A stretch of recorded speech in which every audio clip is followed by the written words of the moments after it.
মহান আল্লাহ বলছেন, ইয়া আইয়ুহান নাসু উবুদু রাব্বাকুমুল্লাযী খালাকাকুম ওয়াল্লাযীনা মিন ক্বাবলিকুম লাআল্লাকুম তাত্তাকুন। বলেন আল্লাহু আকবার। আল্লাহ বলছেন, ওহে যারা মানুষ তোমরা শোনো, তোমরা সেই আল্লাহর ইবাদত করো যিনি তোমাদেরকে সৃষ্টি করেছেন। আল্লাহ বলছেন তোমরা সেই সৃষ্টিকর্তার ইবাদত করো, তোমরা সেই আল্লাহর ইবাদত করো যিনি তোমাদেরকে সৃষ্টি করেছেন। ভালো করে বোঝেন, ইবাদত করো তার যিনি তোমাদেরকে সৃষ্টি করেছেন। তার মানে আমরা ইবাদত করব তাকে যিনি আমাদেরকে সৃষ্টি করেছেন। ইবাদত, উপাসনা, আরাধনা, বন্দনা তার জন্য করব না যাকে আমরা সৃষ্টি করি। বুঝেছেন? যাকে আমরা নিজে হাতে বানালাম তিনি আমাদের স্রষ্টা হতে পারে না। যাকে আমরা নিজে হাতে তৈরি করলাম তিনি আমাদের স্রষ্টা, তিনি আমাদের নিয়ন্ত্রণকারী, তিনি আমাদের উপাস্য হতে পারেন না। তাহলে আল্লাহ বলছেন তোমরা ইবাদত করো সেই সত্তার যিনি তোমাদেরকে সৃষ্টি করেছেন। এখান থেকে আমরা বুঝতে পারলাম সৃষ্টিকর্তার যে অধিকার রয়েছে, আমাদের প্রতি সৃষ্টিকর্তার যে অধিকার রয়েছে সেটা হলো আমরা এক আল্লাহর ইবাদত করব, তার ইবাদতে অন্য কাউকে শরীক করব না। সেজদা শুধুমাত্র হবে কার জন্য? প্রার্থনা শুধুমাত্র হবে কার জন্য? কার কাছে? আল্লাহর কাছে। মান্নত হবে কার জন্য? বাংলাদেশের জমিনে বহু মাজার দেখেছি, মাজারে গিয়ে সেজদা করছে, ঠিক না বেঠিক? আছে না? মাজারে গিয়ে সেজদা করছে, প্রার্থনা করছে মাজারে গিয়ে, সন্তান হয় না, মা বোনরা দৌড়াচ্ছে মাজারে, মান্নত করছে মাজারে গিয়ে। এই সমস্ত কুসংস্কার মা বোনদের ভিতরে বেশি। মা বোনরা কবরে মানত করছে, সন্তান হয় না, কবরে সেজদা করছে। মহান আল্লাহ বলছেন, ওয়া আন্নাল মাসাজিদা লিল্লাহি ফালা তাদউ মা'আল্লাহি আহাদা। আল্লাহ বলছেন সেজদা হবে শুধুমাত্র আল্লাহর জন্য, প্রার্থনা হবে শুধুমাত্র আল্লাহর কাছে। কার কথা? আল্লাহর কথা। তাহলে সেজদা হবে শুধুমাত্র আল্লাহর জন্য আর প্রার্থনা হবে আল্লাহ সুবহানাহু ওয়া তাআলার কাছে। তাহলে এবার সকলে আমার সামনে বলেন তো, আপনারা যদি কখনো কোনো মাজারে যান আর গিয়ে দেখেন সেজদা হচ্ছে, আপনারা সেজদা করবেন? মনে করেন সন্তান হয় না, মনে করেন টেনশনগ্রস্ত আছেন, ডিপ্রেশনে আছেন, আপনার মনোবাসনা পূরণ হচ্ছে না, ব্যবসা বাণিজ্যে বরকত নেই, আপনি কি করবেন? মাজারে যাবেন, তাই তো নাকি? ইমানত করবেন? করা যাবে না। আল্লাহকে বলতে হবে, আল্লাহর কাছে চাইতে হবে। আরে মানে আপনি অবাক হয়ে যাবেন, বাংলাদেশের জমিনে মাজারগুলোতে বেশিরভাগ শিরক করছে মেয়ে ছেলেরা গিয়ে। আর বড় একটা প্রবলেম হলো সন্তান না হওয়া, তার কারণে যাচ্ছে মাজারে। সন্তান না হলেই মাজারে যাবে, মনে করবে যে বাবার কাছে গেলে বোধহয় সবকিছু হয়ে যায়। চিন্তা করতে পারছেন?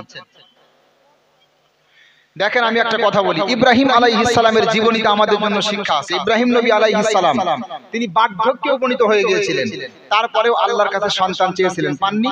পেয়েছিলেন। তাহলে ইব্রাহিম আলাইহিস সালাম নবী হওয়ার পরেও তিনি শেষ বয়স পর্যন্ত অপেক্ষা করেছেন। আর আমি আপনি কেন অপেক্ষা করতে পারি না? আল্লাহর কাছে চাইতে হবে, আল্লাহকে ডাকতে হবে। মহান আল্লাহ বলছেন, কুল ইয়া ইবাদিয়াল্লাযীনা আসরাফু আলা আনফুসিহিম লা তাকুনাতু মির রাহমাতিল্লাহ ইলা আখিরিল আয়াত। আল্লাহ বলছেন, ওহে আমার বান্দারা তোমরা শোনো, যারা নিজেদের প্রতি জুলুম করেছো আমার রহমত থেকে তোমরা নৈরাশ হয়ে যেও না। আমি আল্লাহ অবশ্যই অবশ্যই বান্দার সকল গুনাহ ক্ষমা করি। বলেন সুবহানাল্লাহ। তাহলে আমি আপনি যত বড়ই অপরাধী হই না কেন, আমাদের মনোবাসনা পূরণ হয় না, আমরা চাইবো কার কাছে? বলেন আল্লাহর কাছে। আল্লাহর কাছে ডাকার মতো ডাকলে আল্লাহ শুনে।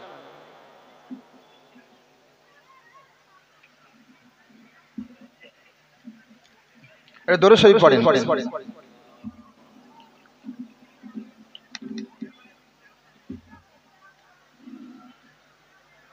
আল্লাহকে ডাকতে হবে, ডাকার মতো ডাকলে আল্লাহ শুনবে। কবি কত সুন্দর কথা বলছেন, তোমাকে ডাকি যদি একবার আল্লাহ, আমাকে কাছে টানো বারবার, তোমাকে ডাকি যদি একবার আল্লাহ, আমাকে কাছে টানো বারবার। যদি পথ ভুলে যাই আমাকে দিও ঠাই, যদি পথ ভুলে যাই আমাকে দিও ঠাই, দিও দিশা এইটুকু আবদার আল্লাহ, আমাকে কাছে টানো বারবার। তোমাকে ডাকি যদি একবার আল্লাহ, আমাকে কাছে টানো বারবার। ঠিক না বেঠিক? আল্লাহকে ডাকলে আল্লাহ শুনে। তো যাই হোক, আল্লাহ সুবহানাহু ওয়া তাআলার জন্য আমরা সিজদা করব, প্রার্থনা করব, আল্লাহ ছাড়া অন্য কোথাও গিয়ে করব না। রাজি আছি তো আমরা ইনশাআল্লাহ? এখন যারা এই কবরে সিজদা করছে, কবরে মানত করছে, কবরে গিয়ে প্রার্থনা করছে, তাদের ব্যাপারে ইসলাম কি বলে জানেন? তাদের মনে যতই তামান্না থাকুক আমরা জান্নাতে যাব, তারা রাসূলকে যতই মহব্বত করুক, আল্লাহকে মুখে যতই ভালোবাসুক না কেন, আল্লাহ সুবহানাহু ওয়া তাআলা তাদেরকে maaf করবেন না। মহান আল্লাহ বলছেন, ইন্নাল্লাহা লা ইয়াগফিরু আন ইউশরাকা বিহি ওয়া ইয়াগফিরু মা দুনা যালিকা লিমান ইয়াশা। সূরাতুন নিসা 48 নম্বর আয়াত এবং সূরাতুন নিসা 116 নম্বর আয়াত। মহান আল্লাহ বলছেন, শিরকের গুনাহ আল্লাহ ক্ষমা করেন না, শিরক ছাড়া অন্যান্য গুনাহ আল্লাহ চাইলে maaf করে দেন। তাহলে শিরকের গুনাহ আল্লাহ ক্ষমা করেন না। আমাদের সমাজে কিছু ছোটখাটো শিরক আছে, যেমন মনে করেন সামনে দিয়ে বিড়াল গিয়েছে মানে আর যাওয়া যাবে না, দোকানের প্রথম খরিদ্দার যদি বাকি নিতে আসে দেওয়া যাবে না। এগুলো কিন্তু আমাদের অমুসলিম ভাইরা এই বিশ্বাসগুলো করে। এরপরেও আমাদের মুসলমানদের মধ্যে যাদের ধর্মীয় শিক্ষার অভাব রয়েছে, তারাও অনেক সময় এই জাতীয় আকীদা অন্তরের ভিতরে লালন করে বসে। ঠিক না বেঠিক? মা বোনদের ভিতরে একটা শিরক সাধারণভাবে ছড়িয়ে গেছে, কোন মহিলা যদি গর্ভবতী হয় তাহলে বাজার থেকে খাবার আনলে আগুনে না ছুঁয়ে খাওয়ানো যাবে না। আছে না নেই? মেয়ে ছেলেরা আছে নাকি পাশে?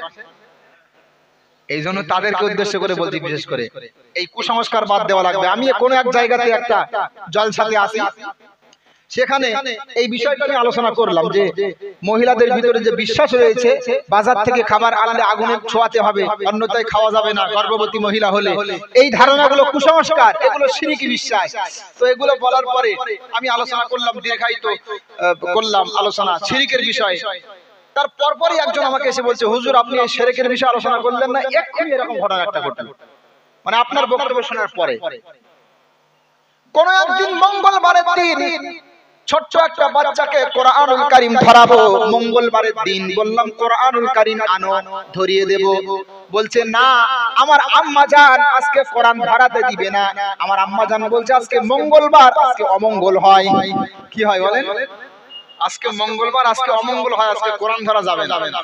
তো আমি বললাম ঠিক আছে, তোমার মাকে গিয়ে তওবা করতে বলো, তওবা করতে বলো, এটা শিরকি বিশ্বাস। ওয়াল কদরি খাইরিহি মিনাল্লাহি তাআলা ওয়াল বাহস বাদাল মাউত, ভালো মন্দ সবকিছু হয় আল্লাহর পক্ষ থেকে। আল্লাহ পাক বলেননি যে শনিবারে অমঙ্গল হয়, আল্লাহ পাক বলেননি মঙ্গলবারে অমঙ্গল হয়। এই বিশ্বাস তোমার মা করেছে, তাকে তওবা করতে বলো। বাচ্চা যাওয়ার পরে তার আম্মা জানকে বলল, এরপরেও শুনে না, বলে আজকে কোরআন ধরা হবে না, হবে না, আজকে অমঙ্গল হবে। তারপরে আমি নিজে বোঝালাম তাকে গিয়ে। তো এই জাতীয় কুসংস্কার আমাদের সমাজে আছে না, এগুলো করা যাবে না। মহান আল্লাহ বলছেন, ওয়ালাকাদ উহিয়া ইলাইকা ওয়া ইলাল্লাযীনা মিন ক্বাবলিক লা ইন আশরাকতা লা ইয়াহবাতান্না আমালুক ওয়া লা তাকুনান্না মিনাল খাসিরিন। বলেন আল্লাহু আকবার। সূরা জুমার 24 নম্বর পারা 4 নম্বর পৃষ্ঠা 7 নম্বর রুকুর 67 নম্বর আয়াত। মহান আল্লাহ বলছেন, হে নবী, আমি আপনার কাছে ওহী পাঠিয়েছি এবং আপনার পূর্বে যত নবী দুনিয়াতে এসেছে আমি আল্লাহ সবার কাছে ওহী পাঠিয়েছি। যদি তোমরা শিরক করো, যদি তোমরা আমি আল্লাহর জায়গাতে অন্য কাউকে বসিয়ে দাও, তাহলে তোমরা ক্ষতিগ্রস্ত হবে, তাহলে তোমরা জান্নাতের অধিবাসী হবে, জাহান্নামের অধিবাসী হবে। কার কথা? আল্লাহর কথা। তাহলে শিরকি করা যাবে না, শিরকি করা যাবে না। আমরা একটা হাদিস জানি, বুখারী শরীফ প্রথম খণ্ডে হাদিসটা উল্লেখ রয়েছে, যার অন্তরে সরিষার দানা পরিমাণ ঈমান আছে তাকে একদিন না একদিন জাহান্নাম থেকে বাহির করা হবে, ঠিক না বেঠিক? কিন্তু এই হাদিসটা সবার মুখস্থ। আমি যখন কোথাও গিয়ে আলোচনা করি এবং এই হাদিসটার ব্যাপারে জিজ্ঞাসা করি, তো সবাই বলে যে হ্যাঁ এরকম একটা হাদিস আছে। কোন বক্তা যদি বলে যে হাদিসটা যঈফ, হাদিসটা সহিহ, আমি একটা উদাহরণ দিয়ে বলছি, কোন বক্তা যদি বলে হাদিসটা যঈফ, তাও মানবে না মানুষ, কারণ জাহান্নাম থেকে তো বাঁচতে হবে। বেনামাজি কিন্তু এই হাদিসটা মুখস্থ করে রেখেছে, কারণ জাহান্নাম থেকে কি করতে হবে? বাঁচতে হবে, বুঝলেন? হ্যাঁ, হাদিসটা সহিহ, বুখারীতে আছে, সঠিক হাদিস। কিন্তু সমস্যা হলো ঈমান ভিতরে থাকলে জাহান্নাম থেকে তখন বাহির করা হবে যখন শিরকি এবং কুফরি গুনাহ থাকবে না। যদি ভিতরে শিরকি থাকে তাহলে ঈমান থাকলেও তাকে জাহান্নাম থেকে বাহির করা হবে না। যে ব্যক্তি কবরে সিজদা করছে সে হয়তো মনে করছে আমার ভিতরে ঈমান আছে, আমি জান্নাতে যাব, কিন্তু না, সিজদা আল্লাহকে করা দরকার ছিল। আল্লাহকে না করে কবরে করার কারণে ওই ব্যক্তি মুসলমান মুশরিক হিসাবে পরিগণিত হবে, মুসলিম হিসাবে আল্লাহর কাছে পরিগণিত হবে না, তার ঠিকানা হবে জাহান্নাম। কারণ আল্লাহ স্পষ্ট ঘোষণা করেই দিয়েছেন, যদি বিশুদ্ধ ঈমানের অধিকারী হয় তবেই এই জাতীয় নেক কাজ, ভালো কাজ আল্লাহর কাছে গ্রহণযোগ্যতা পাবে। আর যদি শিরক না থাকে তাহলে সৎ কাজ আল্লাহর কাছে গ্রহণযোগ্যতা পাবে না।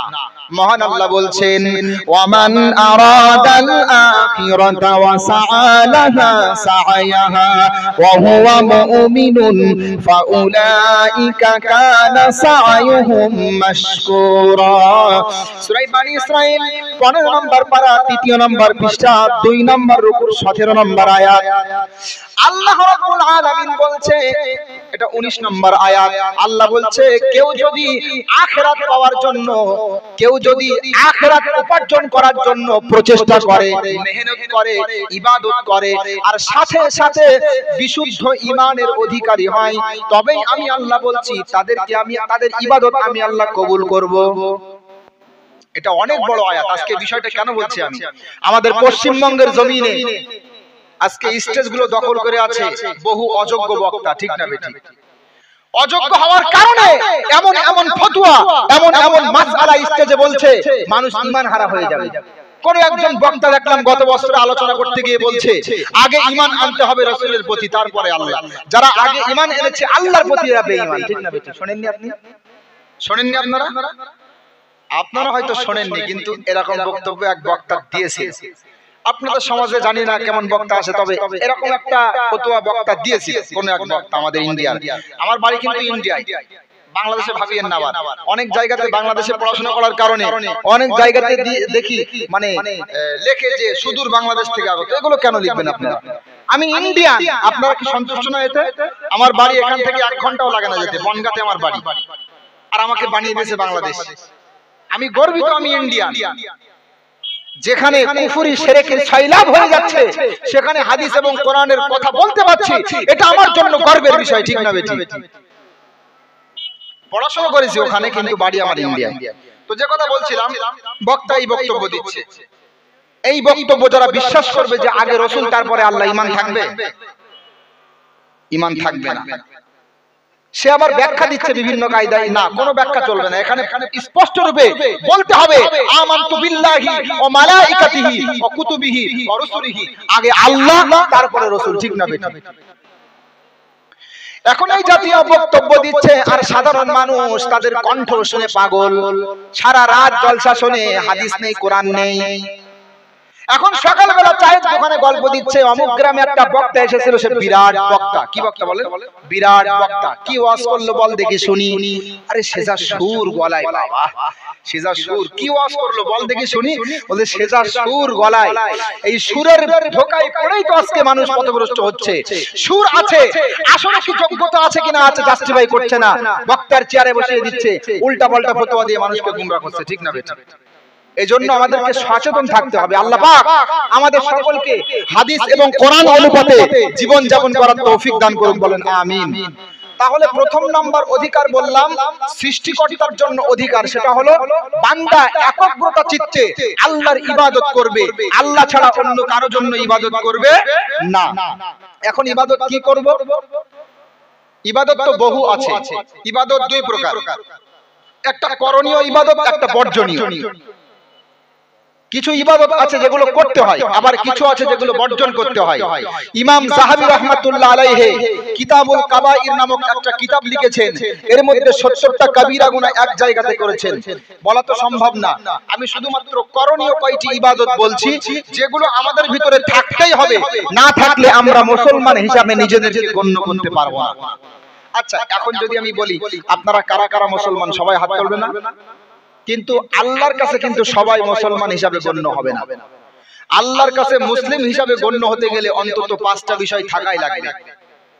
একটা হাদিস লক্ষ্য করুন, মুসলিম শরীফ 1 নম্বর খণ্ড কিতাবুল ঈমানের মধ্যে হাদিসটা উল্লেখ।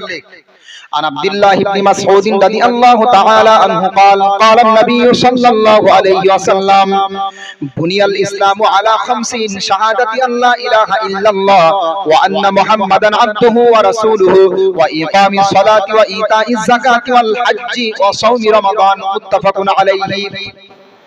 বিখ্যাত হাদিস আমরা প্রায় সকলেই জানি। বিশ্বনবী মুহাম্মদ সাল্লাল্লাহু আলাইহি ওয়াসাল্লাম বলেছেন, ইসলামের ভিত্তি হলো 5টা বিষয়ের প্রতি। তার মানে ভিত্তি ছাড়া, স্তম্ভ ছাড়া যেমন ছাদ দেওয়া যায় না। এই যে প্যান্ডেলটা আপনারা দিয়েছেন, অনেকগুলো বাঁশ আছে না, এই বাঁশগুলো না থাকলে প্যান্ডেল দাঁড়াবে? এই বাঁশগুলো না থাকলে, স্তম্ভ না থাকলে যেমন সামিয়ানা দাঁড়ায় না, ছাদ দেওয়া যায় না। রাসূল বলছেন মুসলমান হতে গেলে তার বিষয় 5টা, তার মধ্যে 5টা বিষয় থাকাই লাগবে, কারণ ওই 5টা বিষয়ের প্রতি ইসলাম ধর্মটা দাঁড়িয়ে আছে। বলেন সুবহানাল্লাহ। এখন আমি এখানে প্রত্যেককে অনুরোধ করব, আপনার ভিতরে কি এই 5টা আছে? আপনি মিলিয়ে যান। যদি থাকে তাহলে কাল সকাল থেকে আপনি মুসলমান বলে দাবি করবেন, আর যদি না থাকে আপনি যতই মুসলমান বলে দাবি করেন না কেন, আল্লাহর কাছে আপনি প্রকৃত মুসলমান হতে পারবেন না। মুসলমান শুধু এই না যে খাতনা দিলেই মুসলমান। খাতনা দিলেই যদি মুসলমান হয়ে যায় তাহলে ছাগলও মুসলমান, ঠিক না? ঠিক। ছাগলের খাতনা হয় না? ছাগলও মুসলমান। তালি গরুর মাংস খেলেই মুসলমান হয়ে যায় নাকি? মুসলমান ঘরে জন্মগ্রহণ করেছেন তাই মুসলমান নাকি? 5টা বিষয় শুনে যান। 1 নাম্বার, শাহাদাতি আল্লাহ ইলাহা ইল্লাল্লাহ ওয়া আন্না মুহাম্মাদান আবদুহু ওয়া রাসূলুহু। বিশ্বনবী মুহাম্মদ সাল্লাল্লাহু আলাইহি ওয়াসাল্লাম বলছে, প্রথম নাম্বার হলো সাক্ষ্য দিতে হবে আল্লাহ ছাড়া কোনো উপাস্য নেই এবং মুহাম্মদ সাল্লাল্লাহু আলাইহি ওয়াসাল্লাম আল্লাহর বান্দা এবং তার রাসূল। আমরা সকলেই জানি না এটা? সকলেই জানি এবং মানি, এ বিষয়ে আলোচনা করার প্রয়োজন নেই। এক্ষুনি বললাম আমি, একমাত্র ইবাদত হবে আল্লাহর। এবার দ্বিতীয় নাম্বার লক্ষ্য করেন, দেখেন তো আপনার ভিতরে আছে কিনা। যদি থাকে তাহলে ভালো, আর যদি না থাকে তাহলে আজকে তওবা করবেন। আমি মুসাফির অবস্থায় থাকি, অন্তর থেকে আল্লাহর কাছে প্রার্থনা করব, তওবা করবেন শেষে। প্রথমেই নিয়ত বিশুদ্ধ করে নেন। এখনো যারা এখানে ওখানে ঘুরছেন, দাঁড়িয়ে আছেন, আমি জানি আপনাদের শয়তান ধোঁকা দেবে, কারণ আমি এখানে যত সময় থাকবো প্রত্যেকটা কথাই কোরআন অথবা হাদিস বলবো। আমি কিসসা কাহিনী বলা লোক না। এজন্য যারা ওখানে দাঁড়িয়ে আছেন, এখানে এসে বসেন। এই আলোচনা আপনাদের হেদায়েতের জন্য যথেষ্ট হবে ইনশাআল্লাহ, যদি বিশ্বাস রাখেন আমার প্রতি। এখানে এসে বসেন, দাঁড়িয়ে থাকবেন না। শয়তান ধোঁকা দেবে, শয়তান কখনো চাইবে না এখানে এসে বসতে, কারণ এখানে এসে বসলে অন্তরটা নরম হবে, এখানে এসে বসলে চোখে পানি পড়বে, এখানে এসে বসলে তওবা করতে মন চাইবে। এজন্য বলবো ভাইরা, বড্ড ভালোবাসি, এজন্য অনেক দূর থেকে এসেছি, এখানে এসে বসে পড়েন।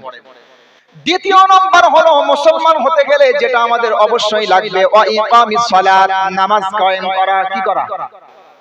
আপনাদের সমাজে বেশিরভাগ নামাজি না বেনামাজি? বেশিরভাগ বেনামাজি। সব জায়গায় বেনামাজি বেশি, ওরা সংখ্যা গরিষ্ঠ আর আমরা হলাম সংখ্যা লঘু। যারা আমরা নামাজ পড়ি কি আমরা সংখ্যা লঘু, ওরা সংখ্যা গরিষ্ঠ বেনামাজিরা।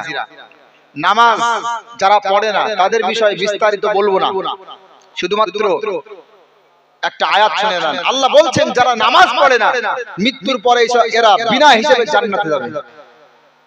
নাকি কি ভুল বললাম আমি? নামাজ যারা পড়ে না তাদের বিষয়ে শুনেন, মহান আল্লাহ বলছেন, ফি জান্নাতি ইয়াতাসাআলুনা আনিল মুজরিমিন মা সালাকাকুম ফি সাকার ক্বালু লাম নাকু মিনাল মুসাল্লিন ওয়া লাম নাকু নুতঈমুল মিসকিন। সূরা মুদ্দাসসির 29 নম্বর পারা 18 নম্বর পৃষ্ঠা 2 নম্বর রুকুর 41-42 42-43 নম্বর আয়াত। আল্লাহ বলছেন জান্নাতীরা জাহান্নামীদেরকে জিজ্ঞাসা করবে, জান্নাতীরা জাহান্নামীদেরকে জিজ্ঞাসা করবে, কেন তোমরা জাহান্নামে আসলে? মুসলমান ভাইরা কান খাড়া করে শুনুন, জান্নাতীরা জাহান্নামীদেরকে জিজ্ঞাসা করছে, কেন তোমরা জাহান্নামে আসলে? এবার জাহান্নামীরা উত্তর দিয়ে যেই কথা বলবে, এই কথা সম্পর্কে জানা এবং সচেতন থাকার দরকার আছে না নেই? আছে না? জাহান্নামীরা উত্তর দিয়ে বলছে, লাম নাকু মিনাল মুসাল্লিন, দুনিয়াতে আমরা নামাজ পড়তাম না, এই কারণে জাহান্নামে এসেছি। কি করতাম না বলেন? নামাজ পড়তাম না, তাই জাহান্নামে এসেছি। নামাজ পড়তাম না, তাই জাহান্নামে এসেছি। একবারও ভয় লাগে না? আজকে আপনি এখানে বসে আছেন, হতে পারে ঠিক একই সময়ে কালকে আপনি কবরস্থানে থাকবেন, ঠিক না বেঠিক? হতে পারে না? জীবনের কোনো গ্যারান্টি আছে? তাহলে কেন নামাজ পড়েন না? আপনারা পড়েন যারা আছেন এখানে, মাশাআল্লাহ। যারা পড়ে না তাদেরকে বলছি, এখন আপনারা সামনে যারা আছেন সবাই কি পড়ে তাও তো আমি জানি না। আমি আশাবাদী যে আপনারা হয়তো বা পড়েন, আর যদি না পড়ে থাকেন তাহলে পড়েন। আমি হয়তো হাসির ছলে কথাগুলো বলছি, কিন্তু ভালোবাসেই বলে বলছি। জাহান্নামের আযাব থেকে বাঁচতে গেলে নামাজ পড়বেন। এখন আমাদের সমাজে যারা নামাজ আদায় করে না, তাদের কয়েকটা অজুহাত আছে। অজুহাত মনে করেন চায়ের দোকানে বসে আছে, পানের দোকানে বসে আছে, নামাজের জন্য ডাকবেন, একবারও বলবে না যে নামাজ পড়বো না, একবারও বলবে না যে নামাজ পড়বো না, বলবে হ্যাঁ অবশ্যই পড়বো। তবে কয়েকটা অজুহাত। প্রথম নাম্বার অজুহাত হলো কি, পড়বো ইনশাআল্লাহ, আগামীতে পড়বো, সামনের শুক্রবার থেকে পড়বো, সামনের রমজান থেকে পড়বো, পড়বো, ঠিক না বেঠিক? শুধু বলে পড়বো। নামাজের কথা বললে যারা বলে পড়বো, সামনের শুক্রবার থেকে পড়বো, সামনের রমজান থেকে পড়বো, তাদেরকে উদ্দেশ্য করে বলছি, শোনেন, এই গ্রামে অনেক কবরবাসী এমন রয়েছে, এই গ্রামে অনেক মাজার এমন রয়েছে, কবরবাসী এমন রয়েছে, যাদের ওয়াদা ছিল সামনের শুক্রবার থেকে নামাজ পড়বো, কিন্তু সামনের শুক্রবার আসার আগে দুনিয়া থেকে বিদায় নিয়েছে, ঠিক না বেঠিক? আছে না? এই গ্রামে অনেক কবরবাসী হয়তো এমন রয়েছে, যাদের মনে মনে ওয়াদা ছিল সামনের রমজান থেকে তওবা করব, কিন্তু রমজান আসার আগে দুনিয়া থেকে বিদায় নিয়েছে, ঠিক না বেঠিক? তাহলে আগামীতে পড়বো এই কথা বলিয়েন না, কারণ ভবিষ্যৎ আমার আপনার হাতে না, ভবিষ্যতের মালিক কে বলেন তো? আল্লাহ। মহান আল্লাহ বলছেন, ওয়ালা ইউআখিরাল্লাহু নাফসান ইযা জাআ আজালুহা। আল্লাহ বলছেন, যখন মৃত্যুর সময় হয়ে যাবে, যখন দুনিয়া থেকে বিদায় নেওয়ার সময় চলে আসবে, 1 সেকেন্ড আগে পরে করা হবে না, দুনিয়া থেকে বিদায় নেবে। কার কথা? হঠাৎ আজরাইল পাঠাইয়া তোরে নিতে পারে তুলিয়া, কিসের আশায় রইলি রে মন মালিক রে ভুলিয়া, ও তুই মালিক রে ভুলিয়া, ও তুই মালিক রে ভুলিয়া, মালিক রে ভুলিয়া। হঠাৎ আজরাইল পাঠাইয়া তোরে নিতে পারে তুলিয়া, কিসের আশায় রইলি রে মন মালিক রে ভুলিয়া, ও তুই মালিক রে ভুলিয়া, ও তুই মালিক রে ভুলিয়া। ধন সম্পদ পাইয়া হাতে করলি জমিদারি, ক্ষমতার অহংকারে করলি বাহাদুরি, ও তুই করলি বাহাদুরি, ও তুই করলি বাহাদুরি। ধন সম্পদ পাইয়া হাতে করলি জমিদারি, ক্ষমতার অহংকারে করলি বাহাদুরি, ও তুই করলি বাহাদুরি। ও তোর রেশমি পোশাক সোনার আংটি,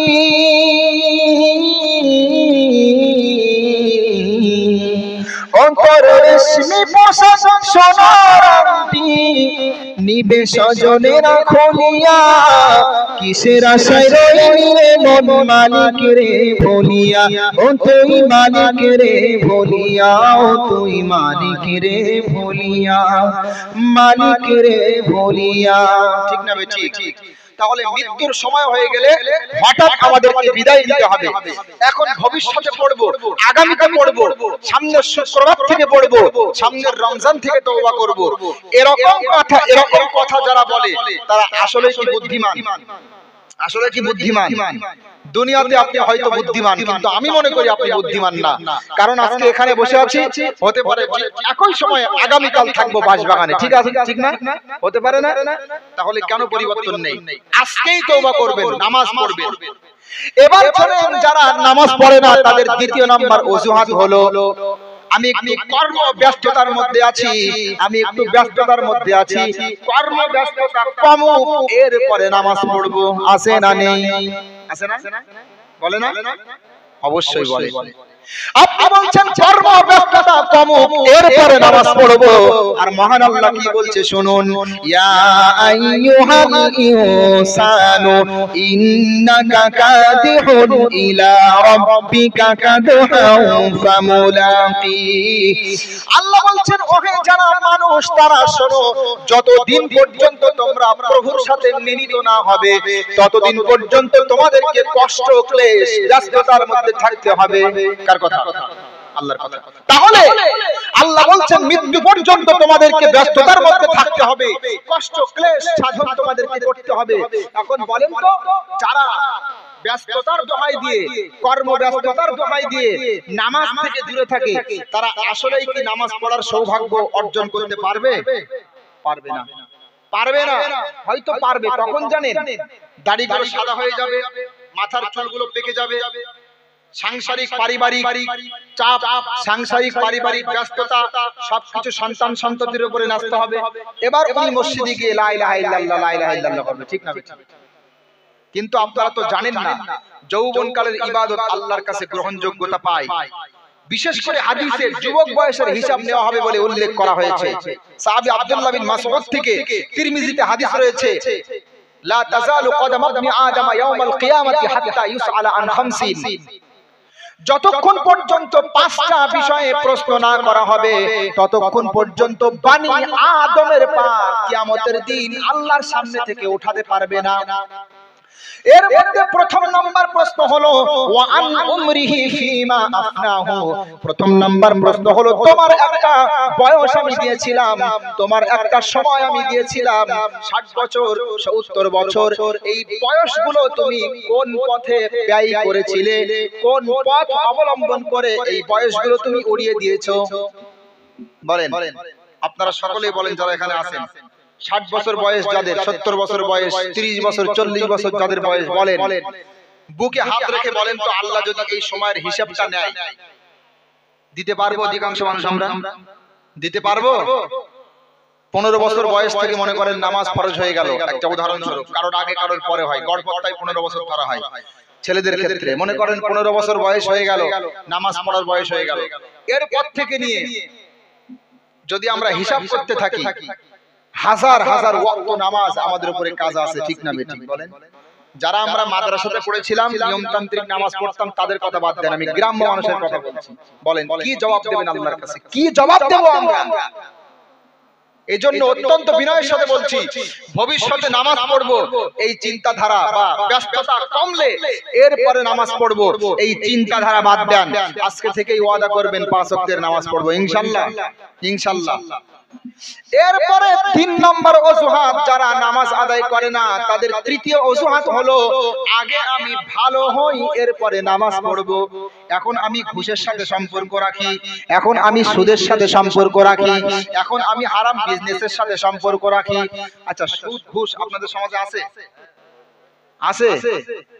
মহিলা সমিতি করে? মহিলা সমিতি আছে? মহিলা সমিতি সব জায়গায় আছে। যে সমস্ত মহিলারা সমিতি করে বংশ ধরে জান্নাতে নিয়ে যাবে। বংশ ধরে কোথায় নিয়ে যাবে বলেন? আমি ভুল বললাম?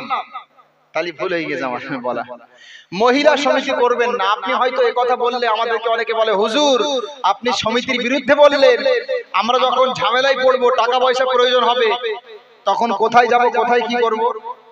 দেখেন, আমি আপনাদেরকে একটা কথা বলি, আল্লাহ পাক বান্দাদেরকে পরীক্ষা নিবেন দারিদ্রতা দিয়ে আল্লাহ পাক বান্দাদেরকে পরীক্ষা নেবেন, খোদা দিয়ে, ভয় দিয়ে, অভাব অনটন দিয়ে। এটা বিশ্বাস করেন তো আপনারা?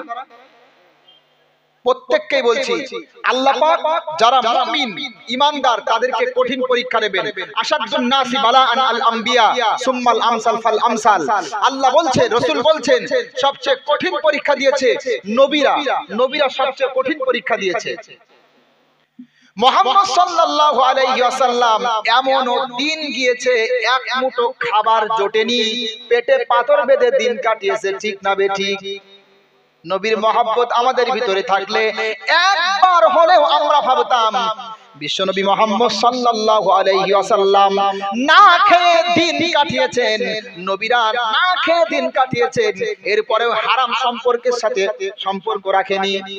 আর আল্লাহ আপনাকে দারিদ্রতা দিয়ে, অভাব দিয়ে আল্লাহ আপনাকে পরীক্ষা নিচ্ছেন, আর আপনি এই পরীক্ষায় উত্তীর্ণ হবেন সফলতার সাথে, এটা না ভেবে সঙ্গে সঙ্গে আপনি সমিতির কাছে দৌড়াচ্ছেন, সঙ্গে সঙ্গে আপনি ঘুষের কাছে, সুদের কাছে যাচ্ছেন। পরীক্ষায় পাস করতে পারলাম না, ঠিক না বেঠিক বলেন?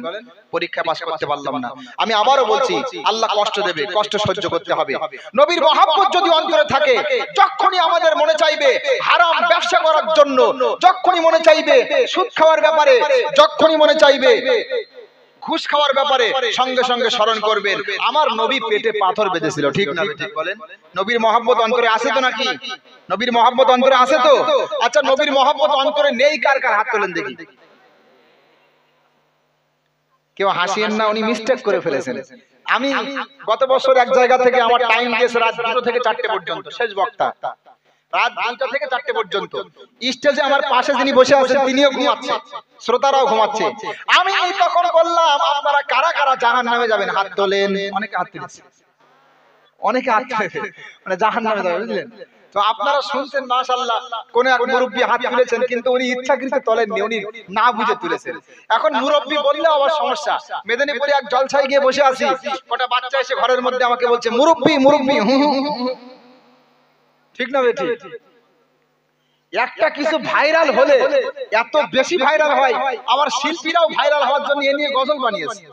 মুরব্বি তুমি কি করিলা, বইলা তুমি দেশটা মাতাইলা মুরব্বি। ঠিক না বেঠিক? গজল বানিয়েছে।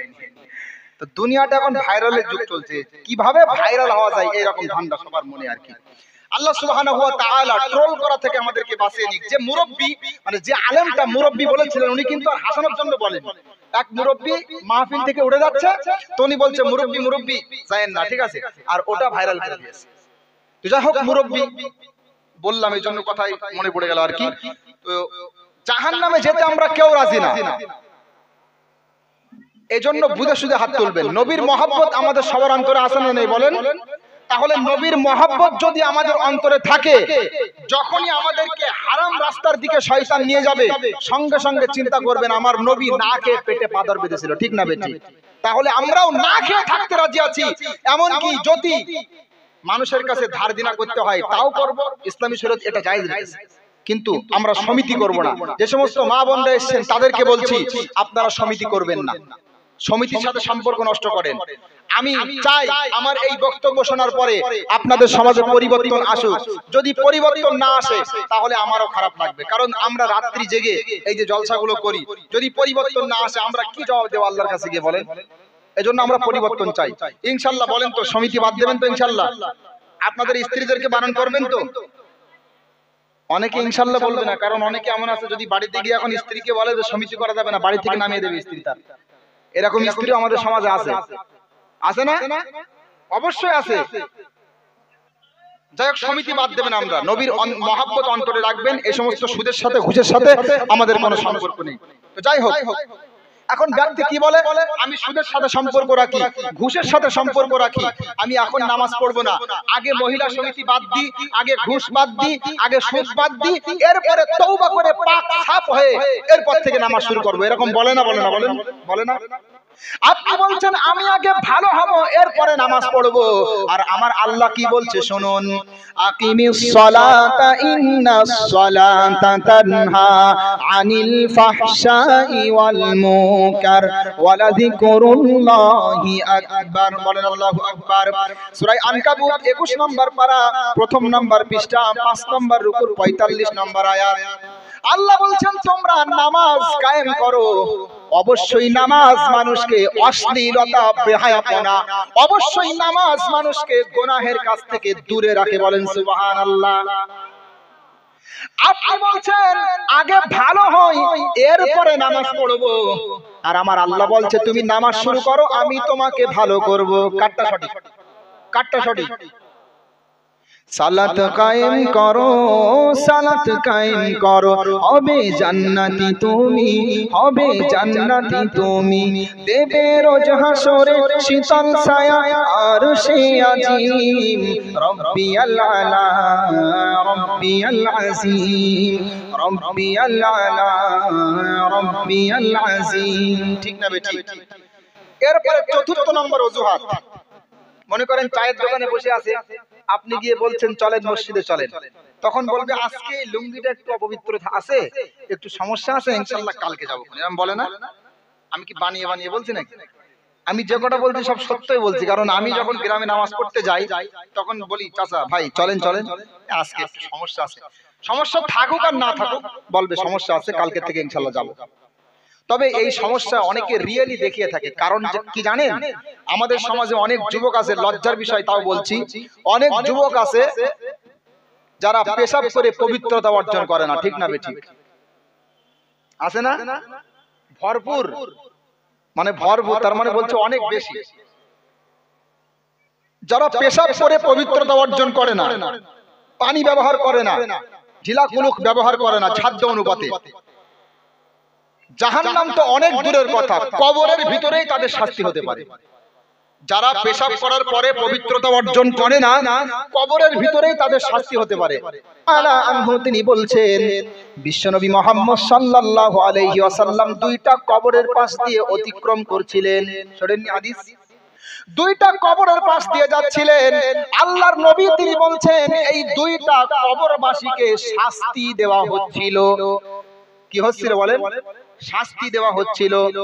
রাসূল বলছেন ওয়ামা ইউআযাবানে ফি কাবীরিন, এমন কোন গুনাহের কারণে, এমন কোন অপরাধের কারণে তাদের শাস্তি হচ্ছিল না যে অপরাধটা সমাজে অনেক বড় অপরাধ মনে করা হয়। এমন দুইটা অপরাধের কারণে তাদের শাস্তি দেওয়া হচ্ছিল যেটা আমাদের সমাজে অনেকটা হালকা মনে করা হয়। এর মধ্যে প্রথম নাম্বার হলো ফাকানা লা ইয়াস্তাতিরু মিনাল বাউল।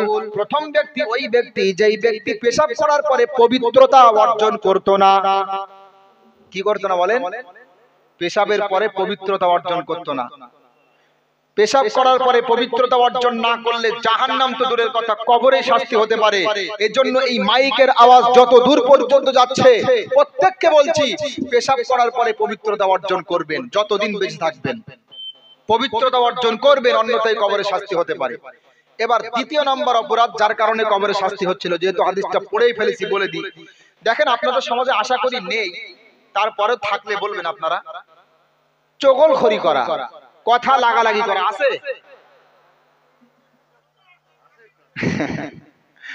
কথা লাগালাগি করা আছে না? অবশ্যই আছে, প্রত্যেক সমাজে আছে। এমনকি এই কথা লাগালাগি শুধু ছেলেরা করে না, মা বোনদের ভিতরে আছে। বাড়ি খেয়ে দিয়ে কাজ নেই, শুধুমাত্র পরের বাড়ি গিয়ে এ বউ এ বউ এরকম ডাকবে, এক জায়গায় বসে গুজুর গুজুর করবে, শুধু খুসুর খুসুর করবে। ঠিক না? আছে না এরকম? কথা যারা লাগালাগি করে তাদেরকে, তাদের ব্যাপারে একটা বিখ্যাত হাদিস আছে, একটু দরুদ শরীফ পড়েন।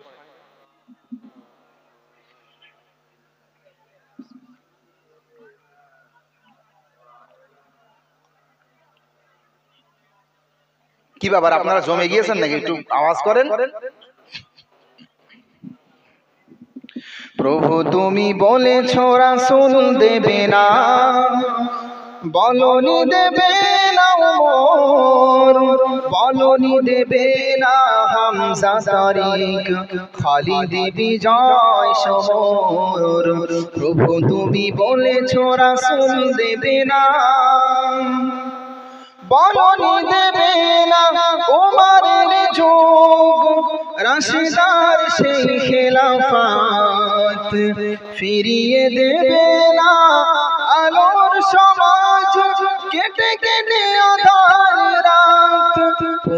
রাই পাঠাও গো মোর আবার কাটো কাঁধার ঘোর বলনি দেবে না হামজা তারিক খালিদ বিজয় শহর প্রভু তুমি বলেছো রাসূল দেবে না। আলহামদুলিল্লাহ। তাহলে বলেন, এবার সকলেই বলেন, আওয়াজ দিয়ে বলবেন, চগলখোর অর্থাৎ কথা লাগালাগি করা আমাদের সমাজে আছে না নেই? গীবত পিছনে কথা বলা আছে না নেই? অবশ্যই আছে। এমনকি যারা মুরব্বী, মনে করেন মুখে দাড়ি মাথায় টুপি, যারা মুরব্বী তারা পর্যন্ত গীবত করার একটা নতুন পদ্ধতি আবিষ্কার করেছে। মনে করেন চায়ের দোকানে বসে আছে, এখন মুরব্বী মানুষ মাথায় টুপি নিয়ে মুখে দাড়ি নিয়ে গীবত করলে মানুষে খারাপ বলবে, এজন্য কি বলে জানেন? যে বললে তো গীবত হয়ে যায় তারপরেও বলি। আছে না? বললে তো গীবত হয়ে যায় তারপরেও বলি না। বললে যদি গীবত হয়ে যায় আপনি বলিয়েন না।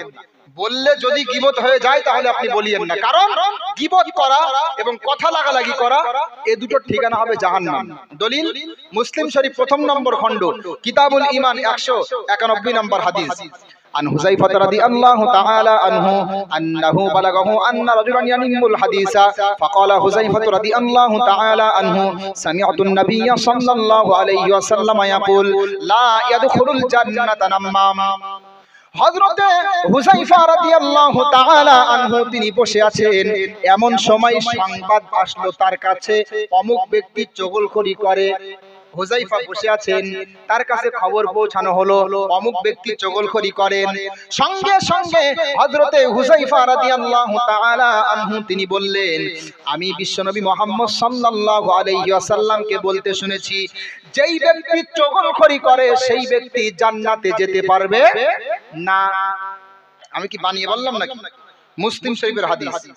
তাহলে এই হাদিসটা শোনার পর থেকে আজকে থেকে চগলখড়ি করবেন কিনা কিনা হাত তোলেন দেখি। কেউ আছেন? যাক মাশাআল্লাহ, কেউ নেই।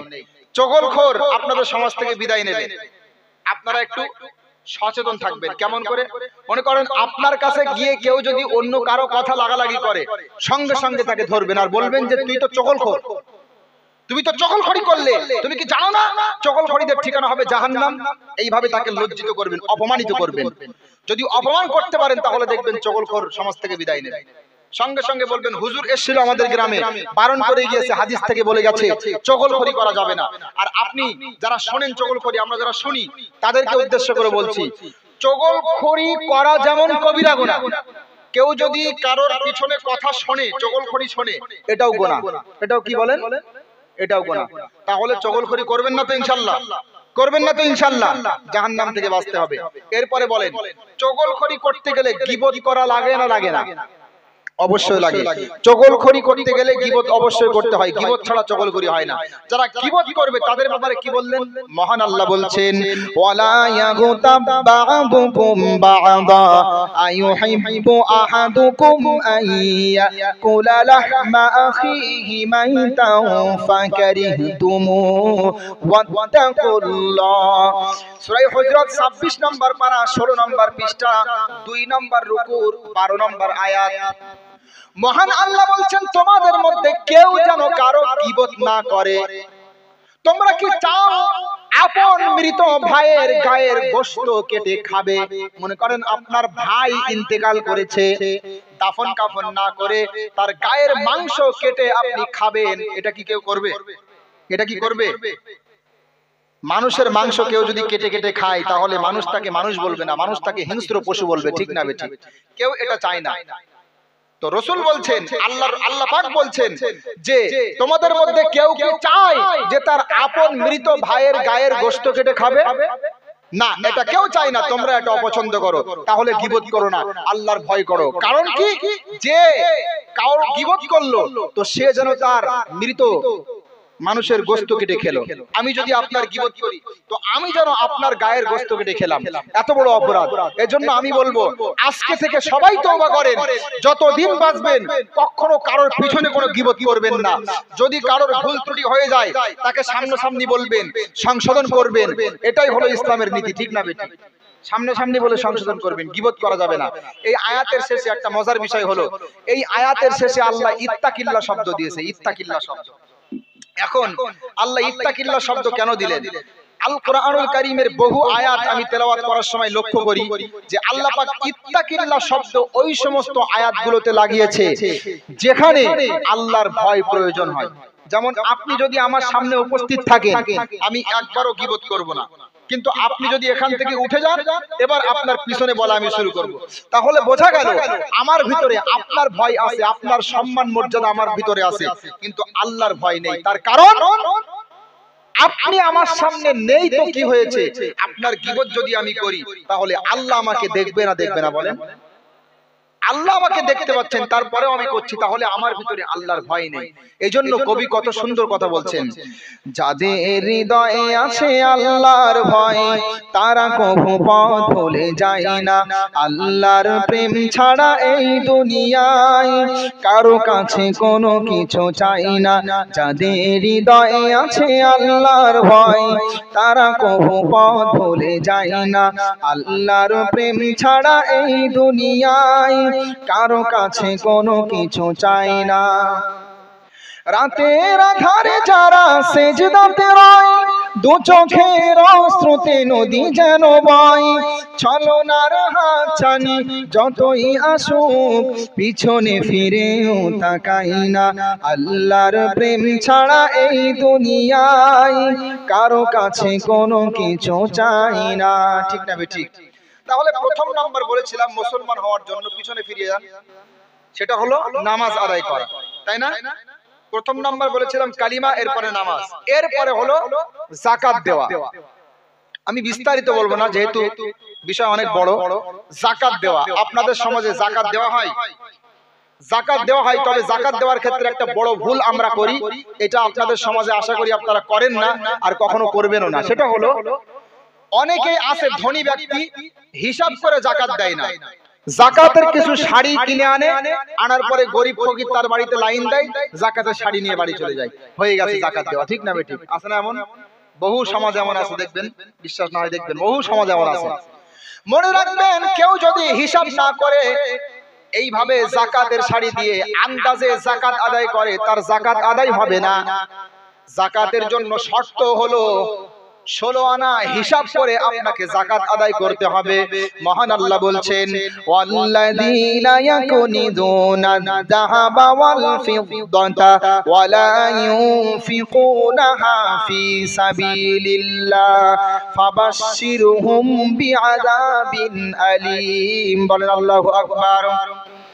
সূরা তাওবা 10 নম্বর পারা 11 নম্বর পৃষ্ঠা 5 নম্বর রুকুর 34 নম্বর আয়াত। আল্লাহ বলছেন, যারা সোনা রূপা একত্রিত করে রাখে, সোনা রূপা যারা গুছিয়ে রাখে। তদানীন্তন সময়ে টাকা কিন্তু কাগজের টাকা ছিল না, ছিল? আল্লাহ রাসূলের যুগে কাগজের টাকা ছিল? সোনা এবং রূপা, দিরহাম এবং দিনার, এটাই ছিল তদানীন্তন সময়ের টাকা। দিরহাম এবং দিনার, এটা ছিল সোনা এবং রূপার সিক্কা, এটা ছিল তদানীন্তন সময়ের টাকা। এগুলো যারা একত্রিত করে রাখবে, অর্থাৎ অর্থকড়ি দুনিয়ার যারা একত্রিত করে রাখবে, আল্লাহর রাস্তায় ব্যয় করবে না, হে নবী আপনি তাদেরকে আযাবের সুসংবাদ দিয়ে দিন। কার কথা বলেন? আল্লাহর কথা। আযাবের সুসংবাদ। আচ্ছা, আযাবের সুসংবাদ হয় না দুঃসংবাদ হয়? সুসংবাদ কেন বললেন বলেন তো? সুসংবাদ এজন্যই বললেন, আমাদের মায়েরা বাচ্চারা যখন স্কুলে যায় না, কি বলে জানেন? যে তুমি স্কুলে যাচ্ছ না তাই না, তোমার আব্বু যখন বাড়িতে আসবে পিটানি দিবে, তখন মজা বুঝবে। আচ্ছা, পিটানি দিলে কি মজা লাগে নাকি? পিটানি দিলে কোনো মজা লাগে না। এগুলো বলা হচ্ছে ব্যঙ্গচ্ছলে বলা হচ্ছে, ঠাট্টা বিদ্রুপ করার জন্য।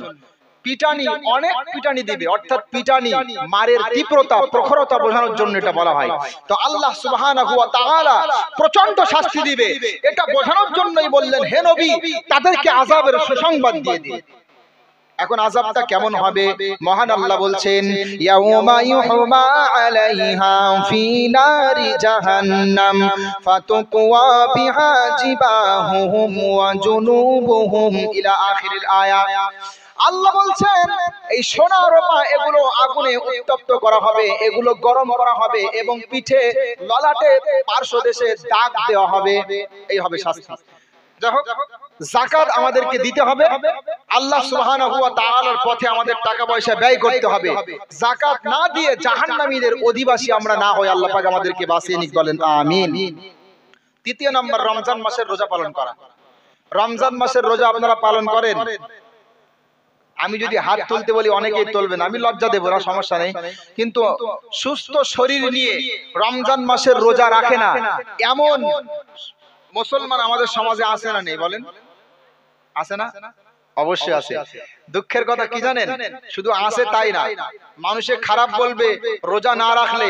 এজন্য রমজান শুরু হওয়ার 15 দিন আগে, ওই যে শবে বারাতের রাত আছে না, রমজান শুরু হওয়ার আগে লাইলাতুল বারাআত আছে না, যখনই লাইলাতুল বারাআত আসে তখন আমাদের মাথায় চলে আসে যে এবার রমজান মাস এগিয়ে আসছে সামনে।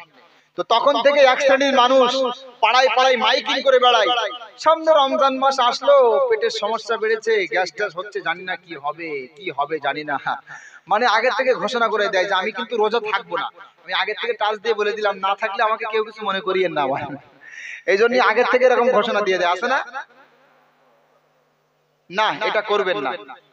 সত্যিকারের অর্থে যদি কারোর পেটের সমস্যা থাকে, এমন রোগ যেই রোগ অবস্থায় রোজা রাখলে তার রোগ বেড়ে যাবে, তার জন্য রোজা তাৎক্ষণিকভাবে মাপ রয়েছে, সে সুস্থ হওয়ার পরে আদায় করবে। কিন্তু রোগ ছাড়া হালকা পাতলা রোগ, মনে করেন চপ খেলে যেমন গ্যাস হয়, তেলে ভাজা খেলে মনে করেন গ্যাস হয়, এখন আপনি কি করছেন যে রমজান মাসে তেলে ভাজা খেয়ে আপনি গ্যাসের দোহাই দিয়ে আপনি রোজা থাকছেন না, এগুলো হবে না।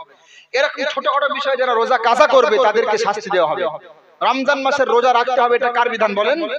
আল্লাহর বিধান। মহান আল্লাহ বলছেন, ইয়া আইয়ুহাল্লাযীনা আমানু কুতিবা আলাইকুমুস সিয়ামু কামা কুতিবা আলাল্লাযীনা মিন ক্বাবলিকুম ইলা আখিরিল আয়া। আল্লাহ বলছেন, ওহে যারা ঈমানের দাবি করো, তোমরা শোনো, তোমাদের প্রতি রমজান মাসের রোজা ফরজ করা হয়েছে যেমন ভাবে পূর্ববর্তী উম্মতের উপরে করা হয়েছিল। কার কথা?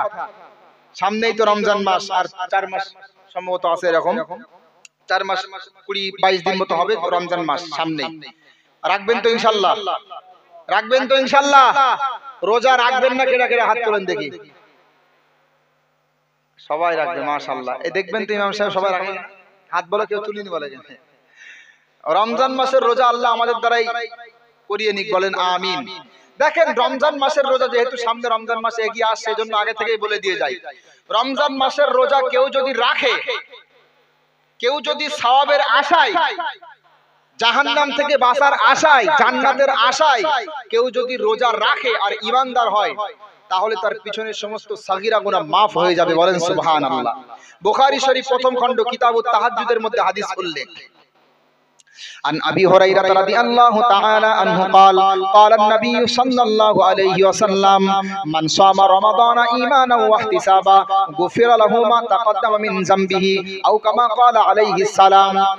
হযরত আবু হুরায়রা রাদিয়াল্লাহু তাআলা আনহু থেকে বর্ণিত বিশ্বনবী মুহাম্মদ সাল্লাল্লাহু আলাইহি ওয়াসাল্লাম বলছে, কেউ যদি সওয়াবের আশায় রমজান মাসের রোজা পালন করে, আমি আল্লাহর রাসূল বলছি আল্লাহ পাক তার সাগীরা গুনাহগুলো maaf করবে, বলেন সুবহানাল্লাহ।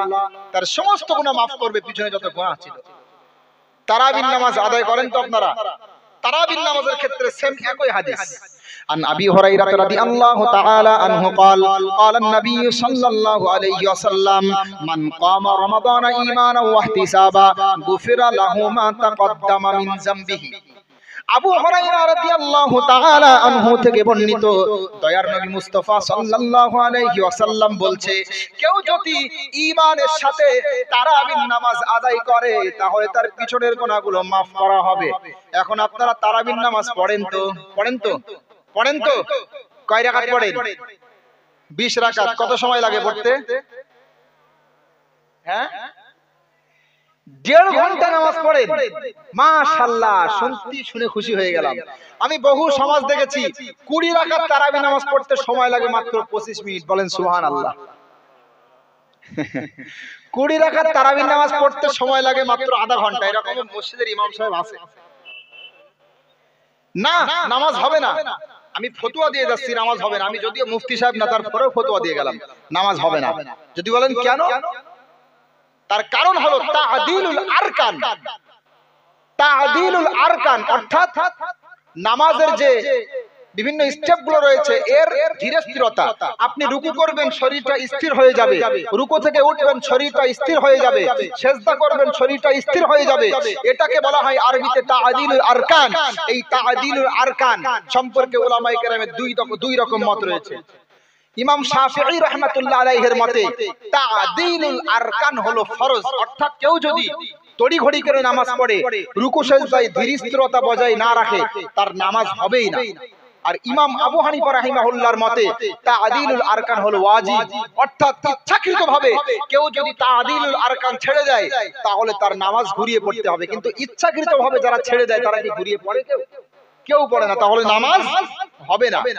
এ সম্পর্কে একটা বিস্তারিত একটা হাদিস রয়েছে বিভিন্ন কিতাবের ভিতরে। এক সাহাবী মসজিদের মধ্যে এসে তড়িঘড়ি করে নামাজ পড়লেন। রাসূল মুহাম্মদ সাল্লাল্লাহু আলাইহি ওয়াসাল্লাম বলছেন, কুম ফাসাল্লি ফা ইন্নাকা লাম তুসাল্লি। হাদিসটা সকলেই শোনেন, শুধু তারাবির নামাজের ক্ষেত্রে না, সব নামাজের ক্ষেত্রে বলছি আমি, ভালো করে শোনেন। আপনারা অনেকে আছে নামাজ পড়েন উল্টো পাল্টা ভাবে, নামাজ কিন্তু হবে না, ভালো করে শোনেন। কুম ফাসাল্লি ফা ইন্নাকা লাম তুসাল্লি। সাহাবী মসজিদের মধ্যে ঢুকলেন, এসে তড়িঘড়ি করে 2 রাকাত নামাজ আদায় করলেন। এবার নামাজ আদায় করে আল্লাহর নবীকে গিয়ে ফাসাল্লামা আলান নবী সাল্লাল্লাহু আলাইহি ওয়াসাল্লাম, আল্লাহর নবীকে সালাম দিলেন। আল্লাহর নবী তিনি বললেন, ফিরে যাও, দাঁড়াও, নামাজ পড়ো, পুনরায় তুমি নামাজ পড়ো, কারণ তোমার নামাজ হয়নি।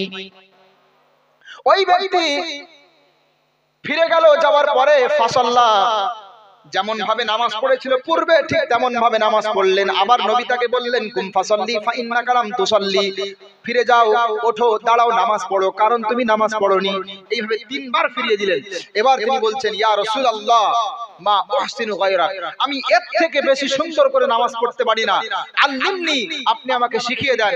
তখন আল্লাহর রাসূল বললেন, যখন তুমি নামাজ পড়তে ইরাদা করবে, যখন তুমি নামাজে দাঁড়াবে, তখন তুমি প্রথমে তাকবীর দাও, তারপরে সুম্মা ক্রা মা তায়াসসারা মাআকা মিনাল কোরআন, অতঃপর যতটুকু ইচ্ছা তুমি কোরআন পাঠ করো। এরপরে সুম্মার কা হাত্তা তাতমাইন্না রাকিআন, রুকু করো যেন তুমি রুকুতে গিয়ে স্থির হয়ে যাও। সুম্মারফা হাত্তা তা'দিলা কাইমান, এরপরে রুকু থেকে উঠবে, শরীরটা যেন স্থির হয়ে যায়।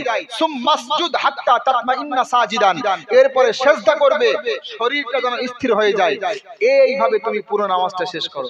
আচ্ছা বলেন তো, এইভাবে তাআদিলুল আরকানের সাথে আমরা কি নামাজ আদায় করি? বলেন? আমাদের মধ্যে অনেক মুসল্লি আছে 2 রাকাত নামাজ পড়তে 3 মিনিট সময় লাগে, আছে না এরকম? ভালোবাসি বলে বলছি, নামাজটা এমন ভাবে পড়বেন যেন আল্লাহর কাছে কবুল হয়। নামাজ যদি নামাজের মতো না হয়, ওই নামাজ কিন্তু আল্লাহর কাছে কবুল হবে না। দলিল, মহান আল্লাহ বলছেন, ক্বাদ আফলাহাল মুমিনুনাল্লাযীনা হুম ফি সালাতিহিম খাশিউন। সূরা মুমিনুন 18 নম্বর পারা, 1 নম্বর পৃষ্ঠা, 1 নম্বর রুকুর 1 নম্বর আয়াত। আল্লাহ বলছেন, সফল কাম হয়ে গেল, সফলতা পেয়ে গেল ওই সকল ঈমানদার যারা নামাজের মধ্যে খুশু প্রদান করে। খুশু মানে আপনি নামাজ পড়বেন, অন্তর থাকবে আল্লাহর দিকে। কিন্তু আমাদের মধ্যে অনেক মুসল্লি এমন আছে, নামাজ পড়ছে মসজিদে, অন্তর আছে মাঠে, ঘাটে, বাজারে, আছে না? নামাজ পড়ছে মসজিদে, কিন্তু অন্তরটা আছে বাজারে, অন্তরটা আছে হাটে ঘাটে। না, এরকম নামাজ কিন্তু পার করতে পারবে না। খুশুর দ্বিতীয় ব্যাখ্যা হলো শরীর স্থির থাকবে, অনর্থক নড়াচড়া করবে না। আমাদের মধ্যে তো না, মুসল্লি যারা আমরা আছি, নামাজ পড়তে গেলে যদি মশাই কামড় দেয় তারপরেও থামা যায়, ঠিক না বেঠিক? যদি মশাই কামড় দেয় তারপরেও নড়াচড়া করে। আসলে নামাজের ভিতরে মনোযোগ না থাকলে যা হয়। আল্লাহ পাক আমাদের সবাইকে মনোযোগ সহকারে নামাজ পড়ার তৌফিক দান করুন, বলুন আমিন।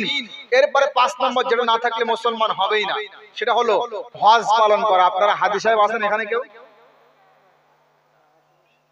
হাজী সাহেব?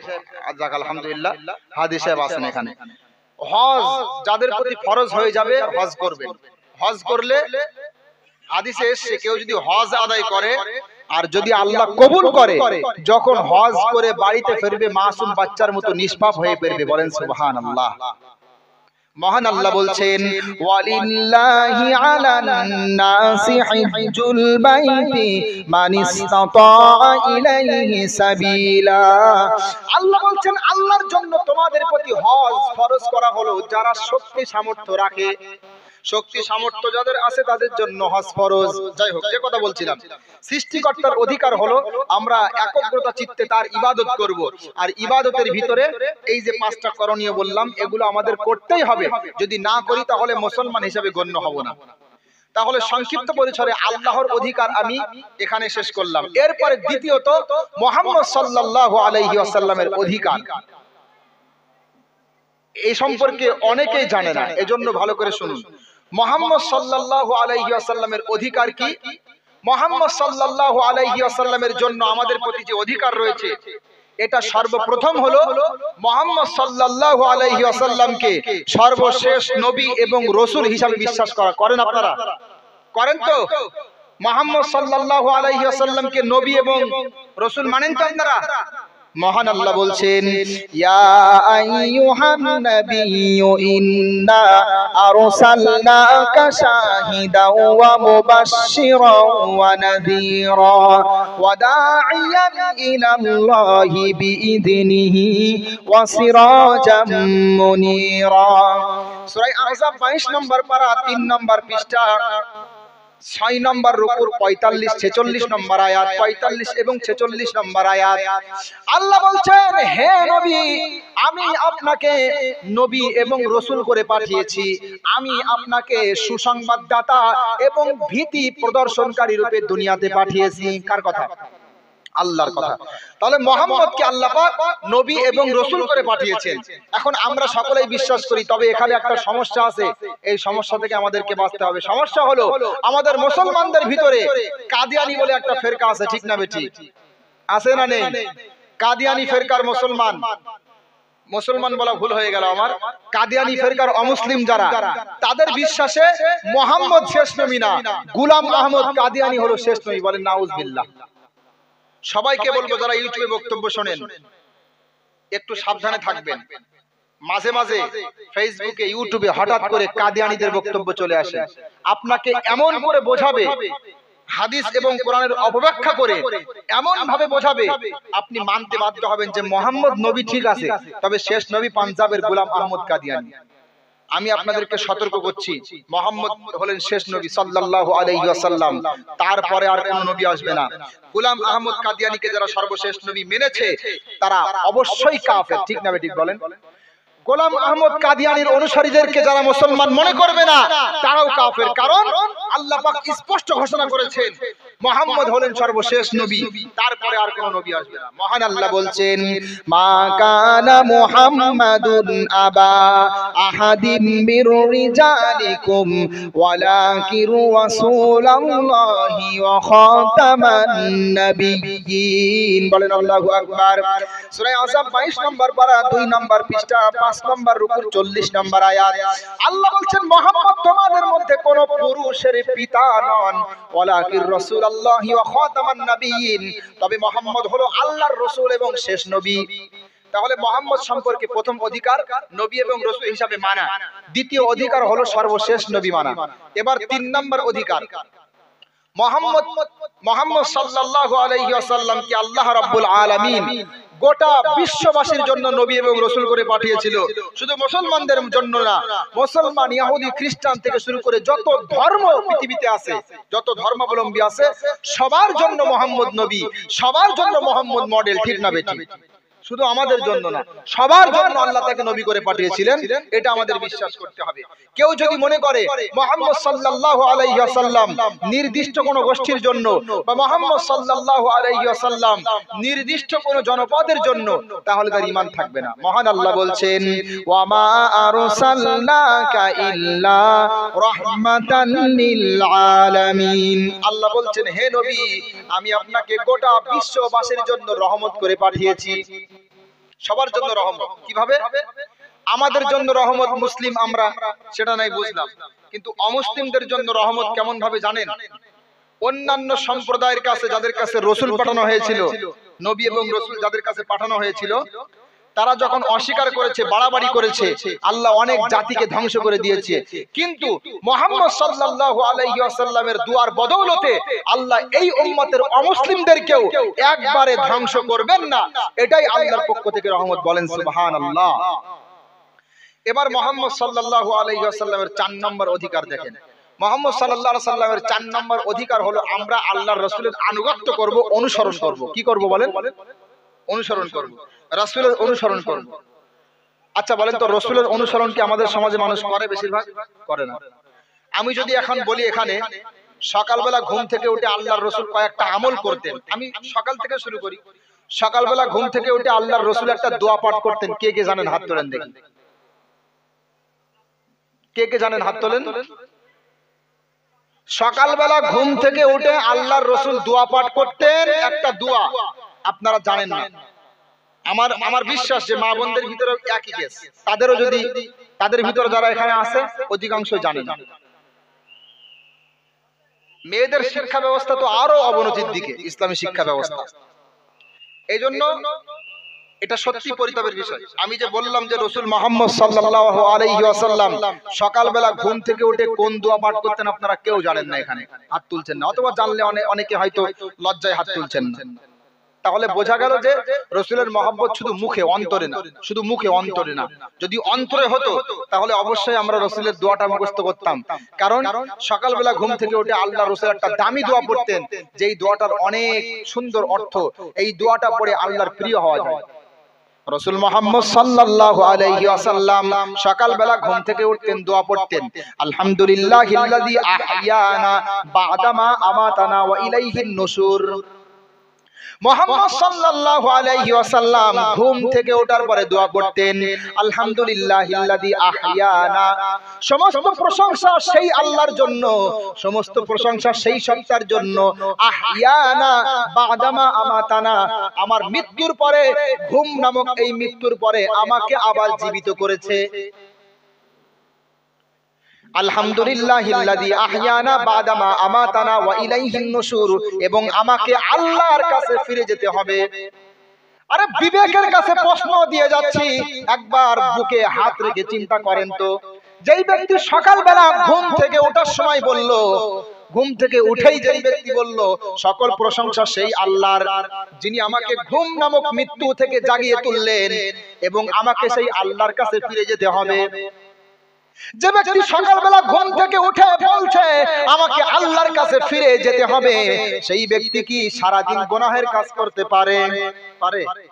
একবার হলেও বুকে ছাড়া দিবে, এই দোয়াগুলো পাঠ করবেন।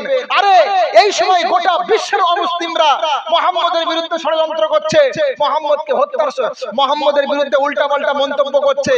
এখন যদি আমরা যারা মুসলমান মুহাম্মদের অনুসারী দাবি করি, মুহাম্মদের প্রেমিক দাবি করি, তারা যদি আল্লাহর রাসূলের সুন্নাতগুলো না শিখি, না আমল করি, তাহলে আর করবে কারা বলেন তো? করবে কারা বলেন করবে কারা?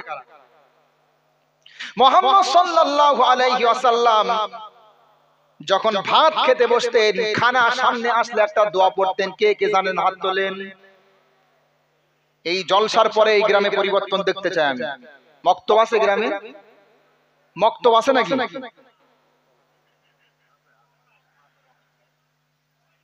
মক্তবের ব্যবস্থা করবেন, বিশেষ করে বাচ্চাদের শিক্ষা ব্যবস্থা করবেন, কারণ এরা আমাদের ভবিষ্যৎ।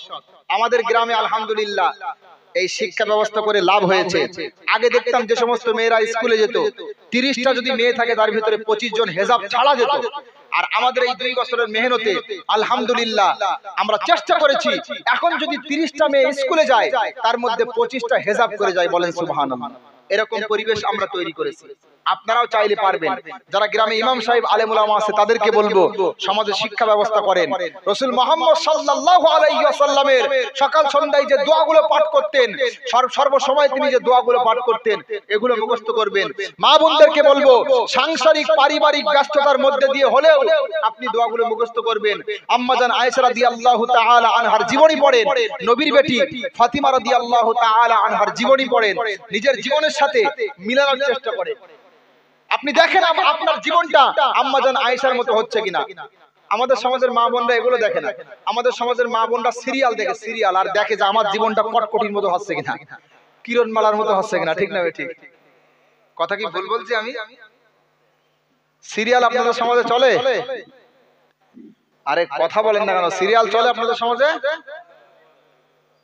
আয় কার কার বাড়ি সিরিয়াল চলে হাত তোলেন দেখি।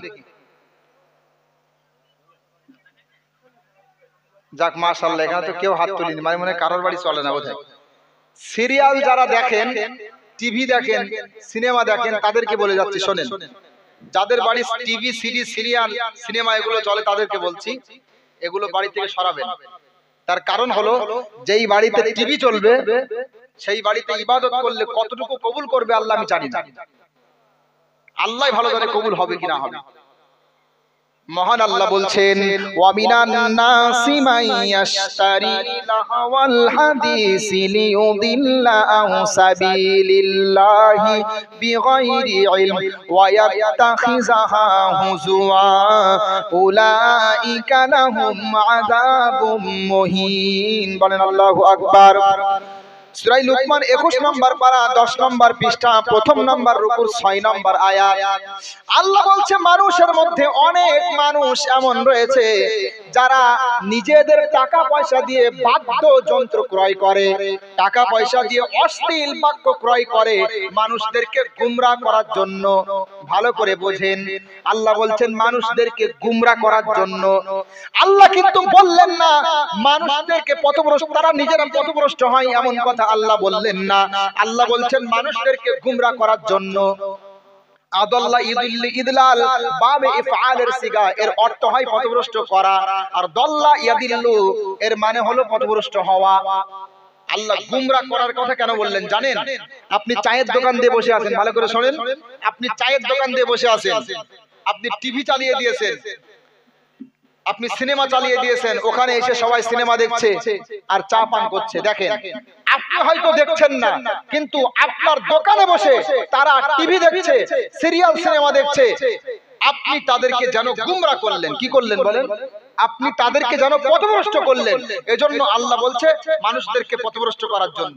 যখন গ্রামে কোনো ডান্স হাঙ্গামার মজলিস হয়, ফাংশন হয়, বাইরের লোকজন দেখার জন্য আসে না? অবশ্যই আসে। এখানে যদি আজকে তাফসীরুল কোরআন মাহফিল না হয়ে যদি একটা মানে অশ্লীল নারীদেরকে নিয়ে এসে ডান্স দেওয়া হতো, ফাংশন করা হতো, তাহলে আমার মনে হয় শ্রোতা অনেক বেশি হতো, ঠিক না? দর্শক অনেক বেশি হতো, আর জায়গা হতো না। বাস্তব কথা, জায়গা হতো না এখানে। ওই যারা মেলা বাজার ঘুরে বাড়ি চলে গেছে, এরা বাড়িতে যেত না বাড়িতে। পথভ্রষ্ট করার জন্য যারা এই জাতীয় আয়োজন করে, আল্লাহ বলছেন এরা মানুষকে পথভ্রষ্ট করে। আপনি হয়তো সিনেমা দেখছেন না, আপনি হয়তো টিভি দেখছেন না। আমি যখন বললাম বাড়িতে কি সিরিয়াল দেখা হয়, অনেকেই হাত তুলছেন না, মনে মনে ভাবছেন আমি তো সিরিয়াল দেখি না, আমি তো সিনেমা দেখি না, আমার বাড়ির যারা সদস্য আছে, স্ত্রী, সন্তান, সন্ততি, তারা দেখছে, তাদের সাথে আল্লাহ বুঝে নেবে আমি তো দেখি না। আছে না? আমি তো দেখি না। আমি আপনার জন্য বলছি, আপনি দেখেন না তাই কি? আপনার টাকা দিয়ে ক্রয় করা টিভি যদি আপনার বাড়িতে চলে, আপনার স্ত্রী, সন্তান, সন্ততি দেখে, তাদের একটা গুনাহ, তাদের গুনাহের একটা অংশ আপনার আমলনামাতে আসবে।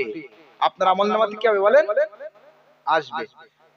যদি মনে করেন যে না আমি দেখি না, সমস্যা নাই, তাহলে ভুল ধারণা। একটা ঘটনা মনে পড়ে গেল, শিক্ষার জন্য বলছি। মসজিদে এক মুরব্বী নামাজ পড়ে, মসজিদে এক মুরব্বী নামাজ পড়ছে। সকালবেলা এক যুবক দেখলো নামাজ পড়ছে, আল্লাহ আল্লাহ করছে। জোহরের নামাজেও আল্লাহ আল্লাহ করছে, আসরের নামাজেও আল্লাহ আল্লাহ করছে, মাগরিবের নামাজেও দেখা হয়েছে আল্লাহ আল্লাহ করছে। ঈশার নামাজের সময় এসে বলছে, চাচা আপনি সকাল থেকে নিয়ে সারা দিন মসজিদে বসে আছেন, আপনার কি কাজকর্ম নেই? আপনার কি ইনকাম করা লাগে না? আপনি কি খান? আপনার কি ইনকাম করা লাগে না? আপনি সব সময় মসজিদে পড়ে আছেন, বিষয়টা এমন কেন? তো তখন কি বলছে জানেন মুরব্বী বলছে যে আমার ইনকাম করা লাগে না, আমার সাংসারিক পারিবারিক কোনো টেনশন নেই, টাকা পয়সা ইনকামের কোনো ঝামেলা নেই, ব্যাংকের থেকে সুদের টাকা পাই, এই খেয়ে খেয়ে ইবাদত করি, আমার একটা বড় অফার পেয়েছি আল্লাহর পক্ষ থেকে, আমার এই টাকা পয়সা উপার্জনের টেনশন আমার নেই। যুবক তখন বলছে, চাচা ব্যাংকের সুদের টাকা খেয়ে তো ইবাদত কবুল হয় না। বলছে এই জন্যই তো ব্যাংকের বই আমার নামে না, তোমার চাচির নামে করেছি। চাচির নামে করলে কি ব্যাংকের বই হালাল হবে? সুদ হালাল হবে? তো চাষির নামে ব্যাংকের বই করলেও যেমন ব্যাংকের সুদের টাকা হালাল হবে না, ঠিক তেমনই ভাবে কেউ যদি বাড়িতে টিভি রেখে যায় নিজের টাকায় ক্রয় করে, আর নিজে আল্লাহ আল্লাহ করছে মসজিদে গিয়ে, তার আমলনামাতে গুনাহ আসবে। বলেন নাউজুবিল্লাহ। নাউজুবিল্লাহ শব্দের অর্থ জানেন আপনারা? কথায় কথা বলে নাউজুবিল্লাহ শব্দের অর্থ জানেন? আর এই কথা বলেন না কেন? জানেন আপনারা? জানেন না? এটা দরুদ শরীফ পড়েন, আল্লাহ।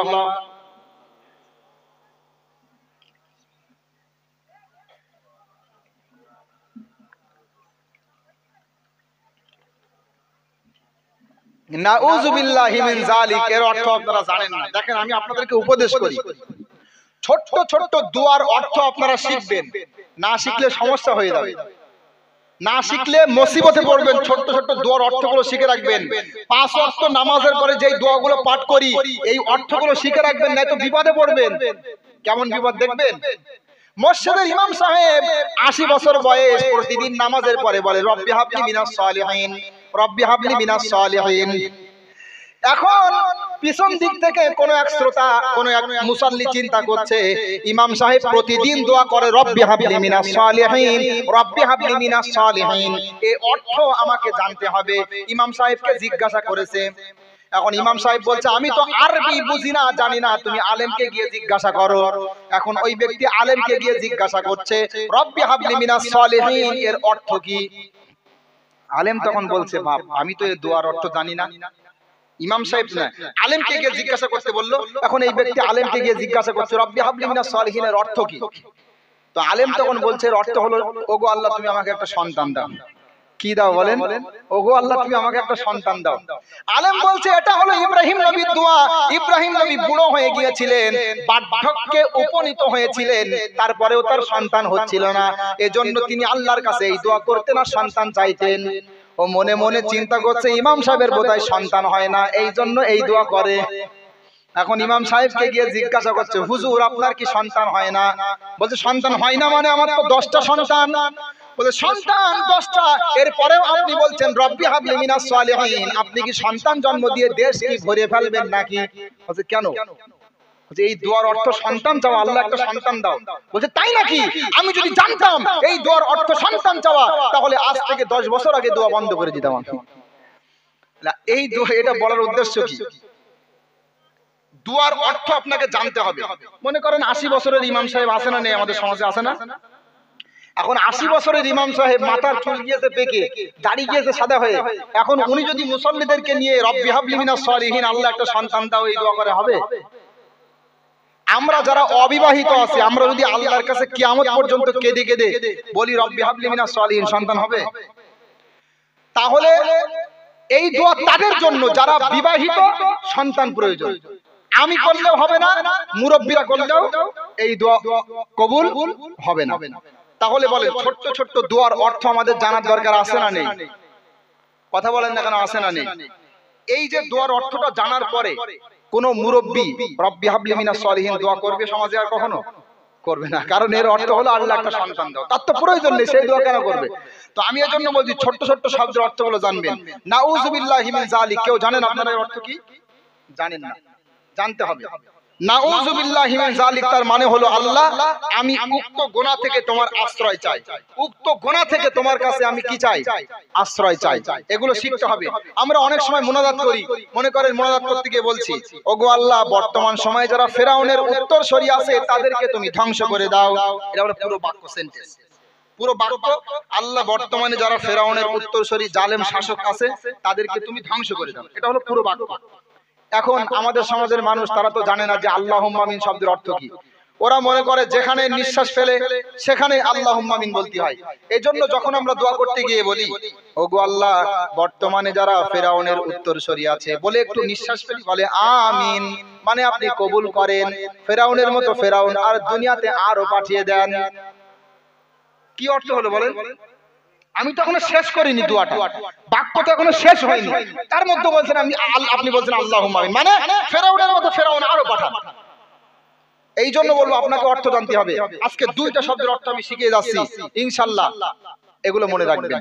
নাউযুবিল্লাহ এটা তখন বলতে হবে যখন কোনো অপরাধের কর্ম ঘটে গেল, সঙ্গে সঙ্গে বলবেন নাউযুবিল্লাহ, আল্লাহ পাক উক্ত গুনাহ থেকে আমি আশ্রয় চাই। বক্তা যখন বলছে নাউযুবিল্লাহ বলবেন নাউযুবিল্লাহ, এর অর্থ হলো আমি উক্ত গুনাহ থেকে আশ্রয় চাই। আর আল্লাহুম্মা আমিন, আল্লাহুম্মা আমিন এর অর্থ হলো আল্লাহ তুমি কবুল করো, মনে থাকবে আল্লাহ তুমি কবুল করো। তো আমি যে কথা বলছিলাম টিভি সিডি এগুলো আমাদের সমাজে আছে, এগুলো অবশ্যই বাদ দেওয়া লাগবে। আমি আবারও বলছি ফতোয়ায়ে স্বামীর ভিতরে একটা কথা লেখা আছে, কেউ যদি গান শোনে আর শুনে অন্তরে আনন্দ অনুভব করে তাহলে তার ঈমান চলে যাওয়ার সম্ভাবনা আছে। সকলেই শোনেন ভালো করে, কেউ যদি গান শুনে অন্তরে শান্তি অনুভব করে তাহলে তার ঈমান চলে যাওয়ার সম্ভাবনা আছে। কারণ কি? কারণ হলো রাসূল মুহাম্মদ সাল্লাল্লাহু আলাইহি ওয়াসাল্লামের একটা হাদিস, একজন সাহাবী বিশ্বনবী মুহাম্মদ সাল্লাল্লাহু আলাইহি ওয়াসাল্লামের কাছে এসে বলছে, ইয়া রাসূলুল্লাহ, আমি যে ঈমানদার এটা আমি কেমন করে বুঝবো? আমি যে ঈমানদার এটা কেমন করে বুঝবো? তখন আল্লাহর নবী তাকে বললেন, ইদা সাররাতকা হাসানাতুকা ওয়া সাআতকা সাইয়্যাতুকা ফা আনতা মুমিনুন। যখন ভালো কাজ তোমাকে আনন্দ দিবে এবং খারাপ কাজ তোমাকে কষ্ট দিবে, মনে করবে তুমি ঈমানদার। তার মানে ভালো কাজ করলে অন্তরে একটা শান্তি অনুভূত হবে, আর খারাপ কাজ করলে অন্তরে একটা দুঃখ অনুভূত হবে। এটা যদি হয় তাহলে ঈমানদারের আলামত। এখন যেই ব্যক্তি গান শুনছে, গান শোনা খারাপ না ভালো? খারাপ না? গান শুনছে, দরকার তো ছিল গান যখন শুনলো তার অন্তরে কষ্ট লাগবে, কিন্তু এটা না হয়ে গান শুনছে আর মনে মনে আনন্দ উপভোগ করছে, তাহলে এটা কি বেঈমানের আলামত না? বেঈমানের আলামত না এটা? এখান থেকে ওয়াদা করেন, আমি অন্তর থেকে তার জন্য দোয়া করব। বিশ্বাস করেন, অন্তর থেকে তার জন্য দোয়া করব। মুসাফির অবস্থায় আমি দেখতে চাই কয়েকজন হাত উঠান যারা আজকে বাড়ি যাওয়ার পরে বাড়িতে টিভি বন্ধ করবেন। দেখি হাত তোলেন দিন কয়েকজন।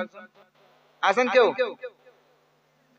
অনেকে ভয়তে হাত তুলবে। এখানে টিভি নেই সমাজে, মোবাইলে দেখে। আচ্ছা, তাহলে মোবাইল বাড়িতে যাওয়ার পরে স্ত্রী সন্তান সন্ততি মোবাইলে যারা সিনেমা সিরিয়াল দেখে বন্ধ করবেন। কয়েকজন হাত তোলেন দেখি। আছেন?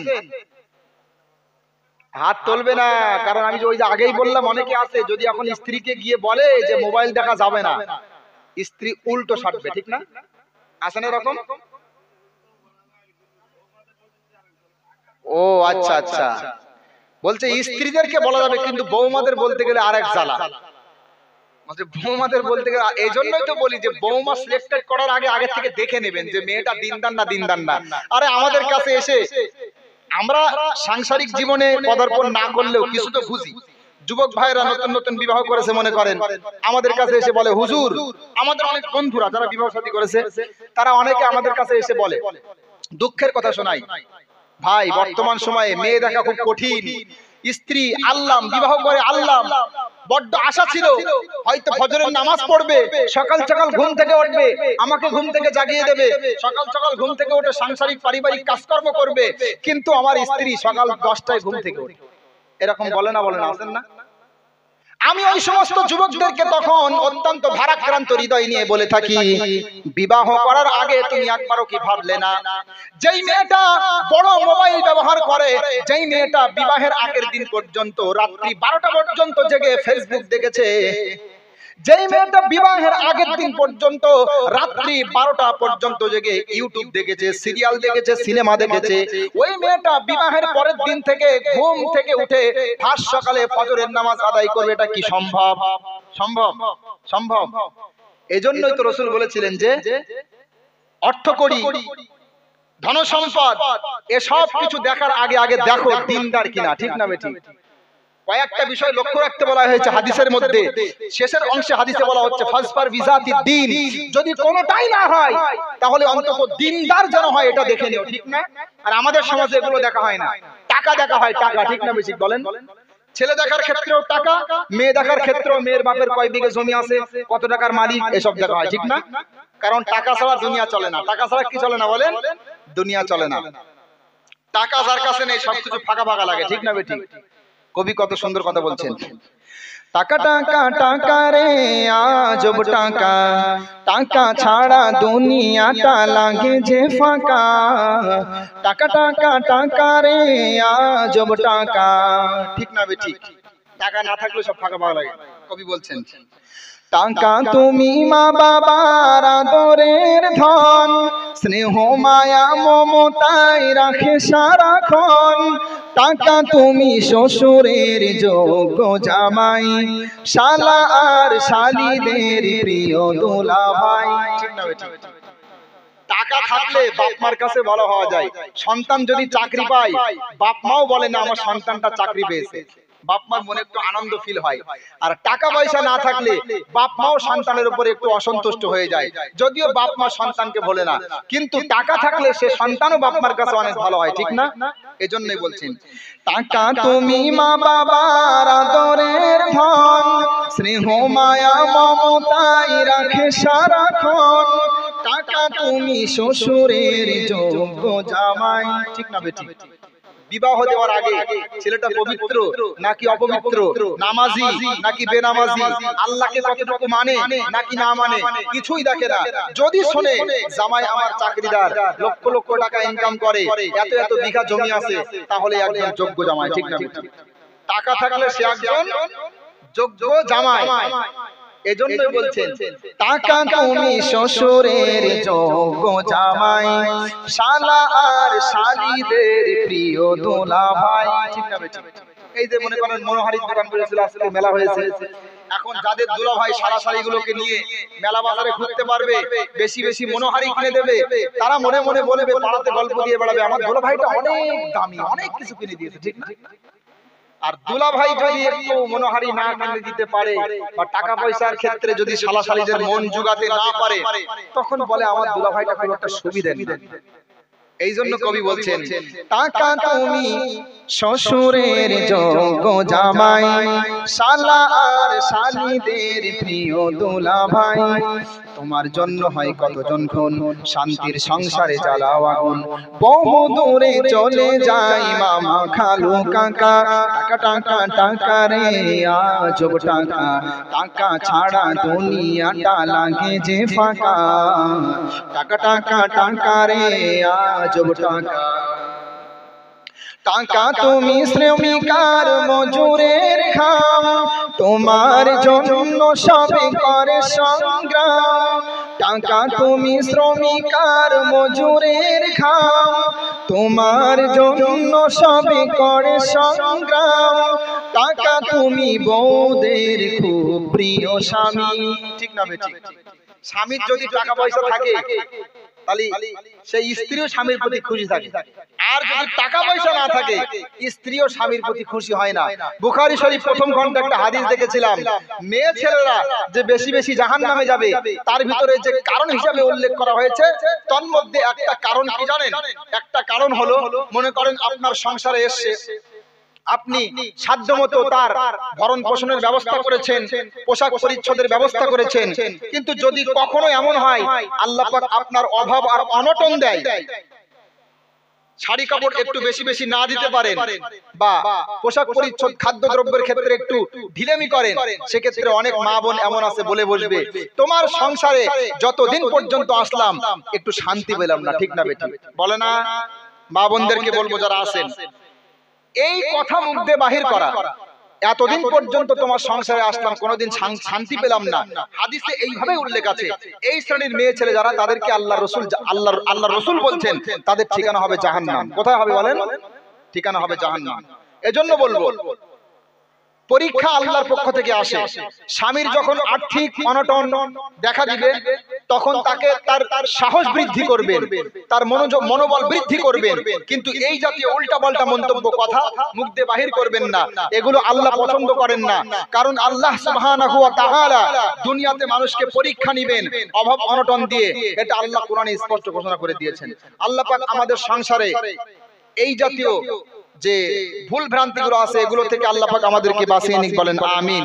তো যে কথা বলছিলাম, আমি মুহাম্মদ সাল্লাল্লাহু আলাইহি ওয়াসাল্লামের অধিকার নিয়ে বলতে বলতে পর্যন্ত আসলাম।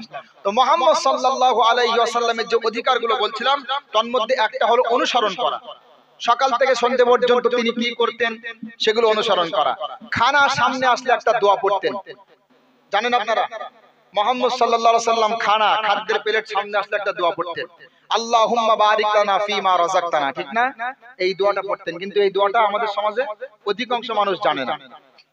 এরপরে মুহাম্মদ সাল্লাল্লাহু আলাইহি ওয়াসাল্লাম খাওয়া শেষে দোয়া পাঠ করতেন, ঠিক না বেটি? জানেন আপনারা? কেউ জানেন? জানেন না। আমি এক জায়গাতে আলোচনা করছি এই দোয়াগুলো নিয়ে, তখন অনেক মুসল্লি তারা মানে কষ্ট অনুভব করছে অন্তরে যে আজকে 70 বছর বয়স হয়ে গেল, 80 বছর বয়স হয়ে গেল, আমি রাসূলের দোয়াগুলো মুখস্থ করতে পারিনি, আমি রাসূলের দোয়াগুলো জানলাম না, শিখলাম না। এজন্য আপনাদেরকে বলবো, মাথার ব্রেন কিন্তু নষ্ট হয়ে যায়, যত বয়স হবে মাথার ব্রেন কিন্তু আস্তে আস্তে নষ্ট হয়ে যাবে। এখনো সময় আছে, এই ইমাম সাহেবরা, মাওলানা সাহেবরা যারা এখানে আছে, তাদের কাছ থেকে দোয়াগুলো শিখে নিন, রাসূল মুহাম্মদের অনুসরণ করুন। আল্লাহর রাসূলের কেউ যদি অনুসরণ করে তার জীবনের গুনাহগুলো মাফ হবে, বলেন সুবহানাল্লাহ। আপনি গুনাহ নিয়ে টেনশনে আছেন, আমার গুনাহগুলো ক্ষমা হবে কিনা, আপনি আপনার পাপ নিয়ে টেনশনের মধ্যে আছেন, আল্লাহ কি আমাকে মাফ করবে কিনা, আপনি উদ্বিগ্ন হৃদয় নিয়ে ছোটাছুটি করছেন, 50 বছর বয়স হয়ে গেল, 60 বছর বয়স হয়ে গেল, আল্লাহ কি আমাকে মাফ করবেন, আপনি চিন্তান্বিত অবস্থায় আছেন। আল্লাহ বলছে চিন্তা করিও না, মুহাম্মদকে অনুসরণ করো, সকাল সন্ধ্যায় মুহাম্মদকে ফলো করো, আমি আল্লাহ তোমাদের গুনাহ মাফ করব, বলেন সুবহানাল্লাহ। কুল ইন কুনতুম তুহিব্বুনাল্লাহ ফাত্তাবিউনি ইউহিব্বুকুমুল্লাহ ওয়া ইয়াগফির লাকুম যুনুবাকুম ওয়াল্লাহু গফুরুর রহিম, বলেন আল্লাহু আকবার।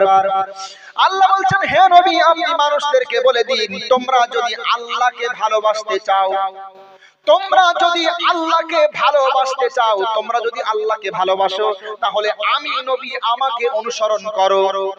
আমাকে যদি অনুসরণ করো তাহলে কি হবে, আমাকে অনুসরণ করলে আল্লাহ তোমাদেরকে ভালোবাসবে এবং তোমাদের জীবনের সমস্ত গুনাহগুলো আল্লাহ মাফ করবে, বলেন সুবহানাল্লাহ। আল্লাহর রাসূল অনুসরণ করবেন তো ইনশাআল্লাহ। এই যে দোয়াগুলো বলছি আমি, এই দোয়াগুলো মুখস্থ করবেন তো। সকালবেলা ঘুম থেকে উঠে দোয়া, খেতে গিয়ে দোয়া, বাথরুমে প্রবেশ করার সময় দোয়া, বাথরুম থেকে বাইর হলে দোয়া, উজুর শুরুতে দোয়া, উজুর মাঝখানে দোয়া, উজুর শেষে দোয়া। হ্যাঁ, মক্তবের বাচ্চা থাকলে বলে দিতে, এগুলো বাস্তব কথা, আমরা মক্তব শিখেছি, মক্তবের বাচ্চারা এই গ্রামেও আছে আমি শুনছি, তারা কিন্তু বলতে পারবে, এগুলো শিখবেন, লজ্জার বিষয় না। আপনি বাথরুমে প্রবেশ করছেন, রাসূলের সুন্নাত রয়েছে, ওই দোয়াটা পাঠ করলে শয়তান জিন আপনার সতর দেখতে পারবে না। আর বাথরুমে ঢোকার সময় এই দোয়া না পড়লে শয়তান জিন, যারা শয়তান মার্কা জিন যারা আছে, গুনাহের কাজ করতে ভালোবাসে, এই সমস্ত জিনগুলো আপনার লজ্জাস্থান দেখবে। এই দোয়াটা পাঠ করবেন, বাথরুমে ঢোকার দোয়া আছে, বাথরুমে ঢোকার সময় বাম পা দিয়ে প্রবেশ করতে হয় আর দোয়া পড়তে হয়, আল্লাহুম্মা ইন্নী আউযু বিকা মিনাল খুবুসি ওয়াল খাবাইস।